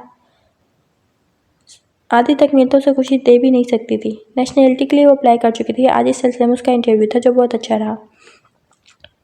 2 माह बाद नेशनैलिटी कार्ड हाथों में लिए वो घर आई तो अपने अंदर अजीब खालीपन का एहसास बड़ी शिद्दत से होने लगा। उसने सोचा ये दिन उसकी ज़िंदगी का सबसे खूबसूरत और यादगार दिन होगा, मगर ये दिन तो आम दिनों से ज़्यादा बेजारकुन और पुरमर्दा था। सर में होने वाले शदीद दर्द के बायस वो पेन किलर लेकर लेट गई। सोचने और अमल के मज़ाहिर से गुजरने में कितना फ़र्क था, शायद इतना ही जितना फांसी का हुक्म सुनने और सले पर लटकने में था। ये आखिरी मरहला था। उसके बाद वो कहाँ होगी? शायद कहीं भी नहीं। पहले मैंने अब्बा और अम्मा का दिल दुखाया, उनकी इज्जत उछाली, उन्हें सारे ज़माने में रुसवा किया। फिर अल्लाह की नाफरमानी करते हराम मौत को गले लगाने की कोशिश की, और अब शोहर से बेवफाई किस जुर्म की सज़ा मिल रही है मुझे। यूँ लगता है जैसे कोई मुझसे इंतकाम ले रहा हो, या फिर ज़िंदगी किसी की बददुआओं की ज़िद में। हाँ, एक बंदे के साथ ज्यादती की थी, वो तो मैं भूल ही गई। अयान कितनी मोहब्बत करता था मुझसे। आहट का एहसास उसके ख्यालों में दरार डाल गया। बेध्यानी में आंखें खोली तो सामने शेरा उसको खड़ा देखा। जब वो घर आई थी तो इस वक्त वो बालकनी में खड़ा था। हरीम को बहुत रंजीदा और उदास लगा। हफ्ता भर से वो नोट करी थी जैसे वो कुछ कहना चाहता और फिर कुछ कह नहीं पाता। वो मुस्कुराता था, लेकिन मुस्कुराते उसकी सुनहरी आंखों में उमड़ने वाली वो मखसूस चमक जैसे बुझ गई थी। वो अजीब कश्मकश की कैफियत में थी। हरीम, यहाँ कमरे में अंधेरा क्यों किए बैठी हो? तुम्हारी तबीयत तो ठीक है? मेरा तुम्हें इतना एहसास है तो उस लड़की के लिए क्यों बेहस हो गया था जिसने तुम्हारी खातिर अपना सब कुछ छोड़ दिया था? हरीम उसके फिक्रमंद तशवीश भरे अंदाज पर जल कर रह गई, लेकिन लबों से कुछ नहीं कहा। हरीम, शहरोज ने फिर से पुकारा। ठीक हूँ मैं, हरीम बेजारी से बोली। उठो, बाहर आओ, मुझे तुमसे कुछ कहना है। शहरोज कहकर चला गया। हरीम को उठकर बाहर आना पड़ा, लेकिन लाउंज तो बिल्कुल खाली था। डाइनिंग हॉल में झांकने के दौरान उसकी नज़र बालकनी पर पड़ी तो उसे वहाँ खड़ा दिखाई दिया। रेलिंग से टेक लगाए बज़ाहिर केज में शोर मचाते ऑस्ट्रेलियन तोते को देख रहा था, लेकिन उसका अंदाज ऐसा था जैसे ज़हनी तौर पर वहाँ मौजूद ना हो। कहो, क्या कहना है? हरीम उसके मुकाबले आन खड़ी हुई। हरीम, अगर मैं कहूँ कि मैंने तुम्हें धोखे में रखा सिर्फ इसलिए क्योंकि मैं तुमसे मोहब्बत करता हूँ, तो मैं खोने का ख्याल से डरता हूँ, इसलिए सच्चाई बताने की हिम्मत नहीं हुई। लेकिन प्लीज़, तुम मेरी झूठ के लिए मुझे माफ़ कर दोगी? शरोज़ के दोनों हाथ थामे किस कदर मिन्नत भरी इल्तिजा अमेज़ नज़रों से देख रहा था। हरीम को लगा आज एतराफ़ जुर्म का लम्हा आ चुका है। अब जबकि वो सज़ा देने पर कादिर थी तो वो माफ़ी का तलबगार बनकर आ गया, मगर वो फरिश्ता नहीं थी, एक आम सी इंसान थी। वो अपने दांस में उसे इंसाफ करना था। हालांकि इंसाफ का तकाजा तो ये था कि दोनों फ़रीकीन की बात सुनकर फ़ैसला सुनाया जाता, मगर शायद उसे फ़ैसला सुनाने की बहुत जल्दी थी, या फिर वो इंसाफ के असूलों से नाबल थी। अब उसका कोई फ़ायदा नहीं, मुझे तुमसे तलाक चाहिए। मैंने महज नेशनैलिटी कार्ड की खातिर तुमसे शादी की थी। अपने दोनों हाथ शहरोज़ की गिरफ्त से निकाल कर उसकी आंखों में झांकते कतरे बेरहमी से बोली, जिस पर शहरोज़ का दिमाग भग से उड़ गया। क्या कह रही हो हरीम? मुझे तुमसे तलाक चाहिए अभी इस वक्त। हरीम अपनी बात पर मुड़सर थी। मैंने तुम्हारी खातिर अपने सारे ख़ानदान को छोड़ा, तुम मुझे छोड़ने की बात कर रही हो? शहरोज़ हनीस बेयकीन था। मैंने भी बहुत छोड़ा है तुम्हारे लिए अपना ख़ानदान। हरीम सुकून से बोली। हरीम प्लीज़ ऐसा मत करो, मैं तुमसे बहुत मोहब्बत करता हूँ। शिद्दत से जज्बात से शहरोज़ की आवाज़ भर आ गई। मैंने भी बहुत मोहब्बत की थी तुमसे। हरीम का अंदाज हनूस कतई था और बेरहम। मैं मर जाऊंगा तुम्हारे बगैर। चंद कतरे पलकों के बाद फलांग गए। मैंने भी कोशिश की थी, लेकिन मैं तो जिंदा हूँ, तुम भी जिंदा रहोगे। मैं वो नहीं जो तुम समझ रही हो, लेकिन मैं वही हरीम हूँ जो तुम्हारे लिए महज वक्त गुजारी और टाइम पास का सामान थी, जिसकी तस्वीर को तुम पूछते रहे और आवाज़ को पहचान नहीं सके, जो तुम्हारे दिल में थी लेकिन तुमने ज़िंदगी से निकाल दिया, जिसकी वो मैं नहीं था। शहरोज़ की बात काट कर चला। इसी पल दरवाजे पर दस्तक हुई। दोनों ने खजानी नज़रों से दरवाजे को देखा, जैसे इस पल किसी की आमद इंतहाई नागवार गुजरी हो। दस्तक मुसलसल हो रही थी। वो बेनियाज बना खड़ा रहा। बलाके वो दरवाजे तक आई और पूछे बगैर एक झटके से खोल दिया, लेकिन मुकाबिल खड़े शख्स को देखकर हैरान रह गई। अयान तुम? हरीम के लब हिले। चलो मैं तुम्हें लेने आया हूँ। एक सेकंड। वो उल्टे कदमों वापस मुड़ी, बालकनी से अपना बैग उठाया और स्पार्ट लेने बोली, मैं कुछ देर में अपना सामान लेने वापस आऊँगी। मेरे आने तक इन कागजात पर साइन कर देना। हरीम मेरी बात। शहरू उसके पीछे लपका, मगर वो दरवाज़ा ठक से उसके मुंह पर बजा और गहरा इत्मीनान भरा सांस खारिज करते सोफे पर आ बैठा। उसके सारे खदशात बेबुनियाद थे। वो तो समझ रहा था हरीम उससे मोहब्बत करती है, लेकिन उस पर इंकशाफ हुआ कि वो तो उससे नफरत करती है, जो दर हकीकत किसी और के लिए थी। हैन तुम अचानक कैसे आए? वॉक करते हुए दोनों करीबी पार्क चले आए। रास्ता भर दबीर खामोशी। दोनों के मोबाइल हाई रही। संगी बेंच पर बैठने के बाद अयान वो लफ्ज़ तलाश कर रहा था जिसकी रुदात जीस्त को समेटा जा सके, जबकि हरीम के अंदर हैरत में सवालों ने उधम मचा रखा था। वो उसे यूँ अचानक गैर मुतवक्का तौर पर सामने देखकर शॉक रह गई थी। अचानक नहीं, हफ्ता भर से आया हुआ हूँ। शहरोज़ का मैंने बहुत बार कहा वो तुम्हें हकीकत बताते, लेकिन लगता है उसने अभी तक नहीं बताया। कौन सी हकीकत? और तुम शहरोज़ को कैसे जानते हो? हरीम मज़ीद हैरान हुई। बताता हूँ। अयान इतना कहकर खामोश हुआ, फिर जैसे बात का सिरा ढूंढा। घर में सब कैसे हैं? अम्मा, अब्बा, हमायूं, हरमत, माहा। वो जाने किस हकीकत की बात कर रहा था, लेकिन हरीम को तो उसे देखते ही सब याद आने लगे। सब ठीक है, अयान दिलगिरफ्ती से बोला। मुझे याद करते हैं? वो बेताबी से पूछने लगी। अम्मा अब्बा मुझे माफ़ कर देंगे ना अयान? तुम सबको मनाने में मेरे साथ दोगे? हरीम तुम्हें याद है जब तुम लंदन आई थी तो मैं तुमसे नाराज़ था? हरीम क्या कह रही थी और वो क्या पूछ रहा था, उसे यकलक थे और नामत ने आन घेरा। तो हिसाब का खाता खुलने वाला है। मैं क्यों हकीकत को फरामोश कर गई? मैं छत पर खड़ा था, तुम मुझसे बात मिलने बगैर चली गई। तब मुझे तुम्हारी नज़रों में अपनी अहमियत का एहसास हुआ। तुमसे बहुत बदगुमान हो चुका था। उस रोज़ मैंने खाना भी नहीं खाया। रात भर मेरी आंखों से नींद रूठी रही, लेकिन जब तुमने माँ को पैगाम दिया कि मैं 11 बजे ऑनलाइन हो जाऊँ तो तुम मुझसे बात करोगी, तो मेरा दिल चाहा कि कभी बात ना करो तुमसे। लेकिन तुम मेरे लिए क्या थी? तुम्हें देखे बगैर एक लम्हा जीना महाल हुआ था। वो कहाँ 3 साल मैंने इन हवाओं में सांस लेता जो तुम्हारी खुशबुओं से खाली हो चुकी थी। मुझे लगा मेरी नाराज़गी तुम्हें ज़्यादा देर वहाँ रहने नहीं देगी और तुम जल्द वापस लौट आओगे, लेकिन तुमसे बात किए बगैर नहीं रह सका। इसलिए मैंने स्वीट हार्ट के आईडी से तुमसे बात की। अयान ने एक लम्हे का तौक़ुफ़ किया और हमतन गोश बैठी हरीम के वजूद में चोटियाँ रेंगने लगी। उसे पूरे का पूरा आसमान अपने सर पर गिरता महसूस हुआ। मुझे लगा तुम मुझसे बात नहीं करोगी, लेकिन पहले 1-2 बार तुमने गुस्सा किया, फिर हमारी गुफ्तगू का दौरान तवील हो गया। मैंने दोस्ती की ऑफ़र की तो तुमने कहा एक शर्त पर तुमसे दोस्ती हो सकती है अगर तुम हैंडसम हुए तो। और इस बात पर मुझे शरारत सूझी। मैंने अपने अकाउंट पर पड़ी शहरोज़ की तस्वीर तुम्हें दिखाई। शहरोज़ से मेरी दोस्ती फेसबुक पर हुई थी और मैं उसके मुतालिक जो कुछ जानता मैंने सब अपनी जानिब से तुम्हें बता दिया। मैंने अपनी नौकरी की शिफ्ट चेंज कर ली और दिन रात की तमीज़ भुलाकर तुमसे बातें करने लगा। मुझे इस खेल में बहुत मज़ा आ रहा था। वो सारी बातें जो अयान बनकर मैं तुमसे ना कर सका और शहरोज़ बनकर कर दी। जब मैंने तुमसे अपनी मोहब्बत का इज़हार किया था, तुमने मेरा इम्तिहान लेने के लिए कि मैं कहीं फ्लर्ट तो नहीं कर रहा, एक सोया नाम की आईडी से मुझे रिक्वेस्ट सेंड की। लेकिन मैं तुम्हारी हैंडराइटिंग पहचान गया। तुम हमेशा स्मॉल राइटिंग में लिखती थी। जे को तुम जीप समझती थी। इसके अलावा तुम एक लाइन में 3 कलर यूज़ करती थी, जिससे मैं तुमसे बात करना छोड़ा। उस रोज़ हमारी शादी की डेट फिक्स हुई थी। मैंने सोचा तुम वापस आ जाओगी तो मुझे खेल ख़त्म कर देना चाहिए, लेकिन तुम्हारे इनकार पर मैं शॉक्ड हो गया। तुम मुझे छोड़कर शहरोज़ की मोहब्बत में मुब्तला हो गई। मैं यकीन नहीं कर पा रहा था। तो मुझे तो लगा तुम मुझसे फ्लर्ट कर रही हो। फिर मैंने तुम्हें वो मैसेज सेंड किया। सॉरी, मैं तुमसे मोहब्बत नहीं करता। हमारे दरमियान जो हुआ जस्ट एक फ्लर्ट था। तुम इसे वक्त गुजारी टाइम पास भी कह सकते हो। इस लिस्ट में किस नंबर पर तुम थी ये मैं नहीं जानता। अयान जैसे किसी रोबोट की मान बोल रहा था। हाँ, मुझे लगा तुम अब शहरोज़ की जानिब से मायूस होकर पाकिस्तान लौट आओगी, मगर मेरा ख्याल गलत निकला। हम आखिरी वक्त तक तुम्हारा इंतज़ार करते रहे, लेकिन तुमने नहीं आना था, ना आई। तब अब्बा ने मेरा ज़बरदस्ती निकाह वहाँ से कर दिया। वो लड़की जिसे मैं हमेशा अपनी बहनों की तरह समझता आया था, एक सज़ा के तौर पर मुझ पर मुसल्लत कर दी गई। मैं गुस्से और गम से पागल हो चुका था। मुझे तुमसे हरगिज़ उम्मीद नहीं थी कि एक चीज़ तुम्हें मेरे दिल मेरी मोहब्बत और हमारे रिश्ते से ज़्यादा अजीज हो जाएगी। इन दोनों शहरोज़ लाहौर आया था और मेरी शादी पर भी इनवाइटेड था। तमाम सूरत हाल उसके सामने थी। मैंने उसे हकीकत बता दी। उससे कहा कि वो लंदन जाकर तुमसे मिले और तुम्हें सच्चाई बता दे। मगर वो धोखेबाज मक्कार फरेबी, उसने इतना बड़ा धोखा किया कि मुझे तुमसे शादी कर ली। मैं इतनी दूर अपनी उम्र भर की पूंजी लगाकर यहाँ महज तुम्हें लेने आया हूँ। चलो वापस चलते हैं। आयन अपनी बात मुकम्मल करने के बाद उठ खड़ा हुआ, मगर हरीम अपनी जगह सुन बैठी रहेगी। उसके दिल और दिमाग में चक्कर चल रहे थे और वजूद जैसे आंधियों की जिद में था। सारी चीज़ें आपस में गुटमुट थी।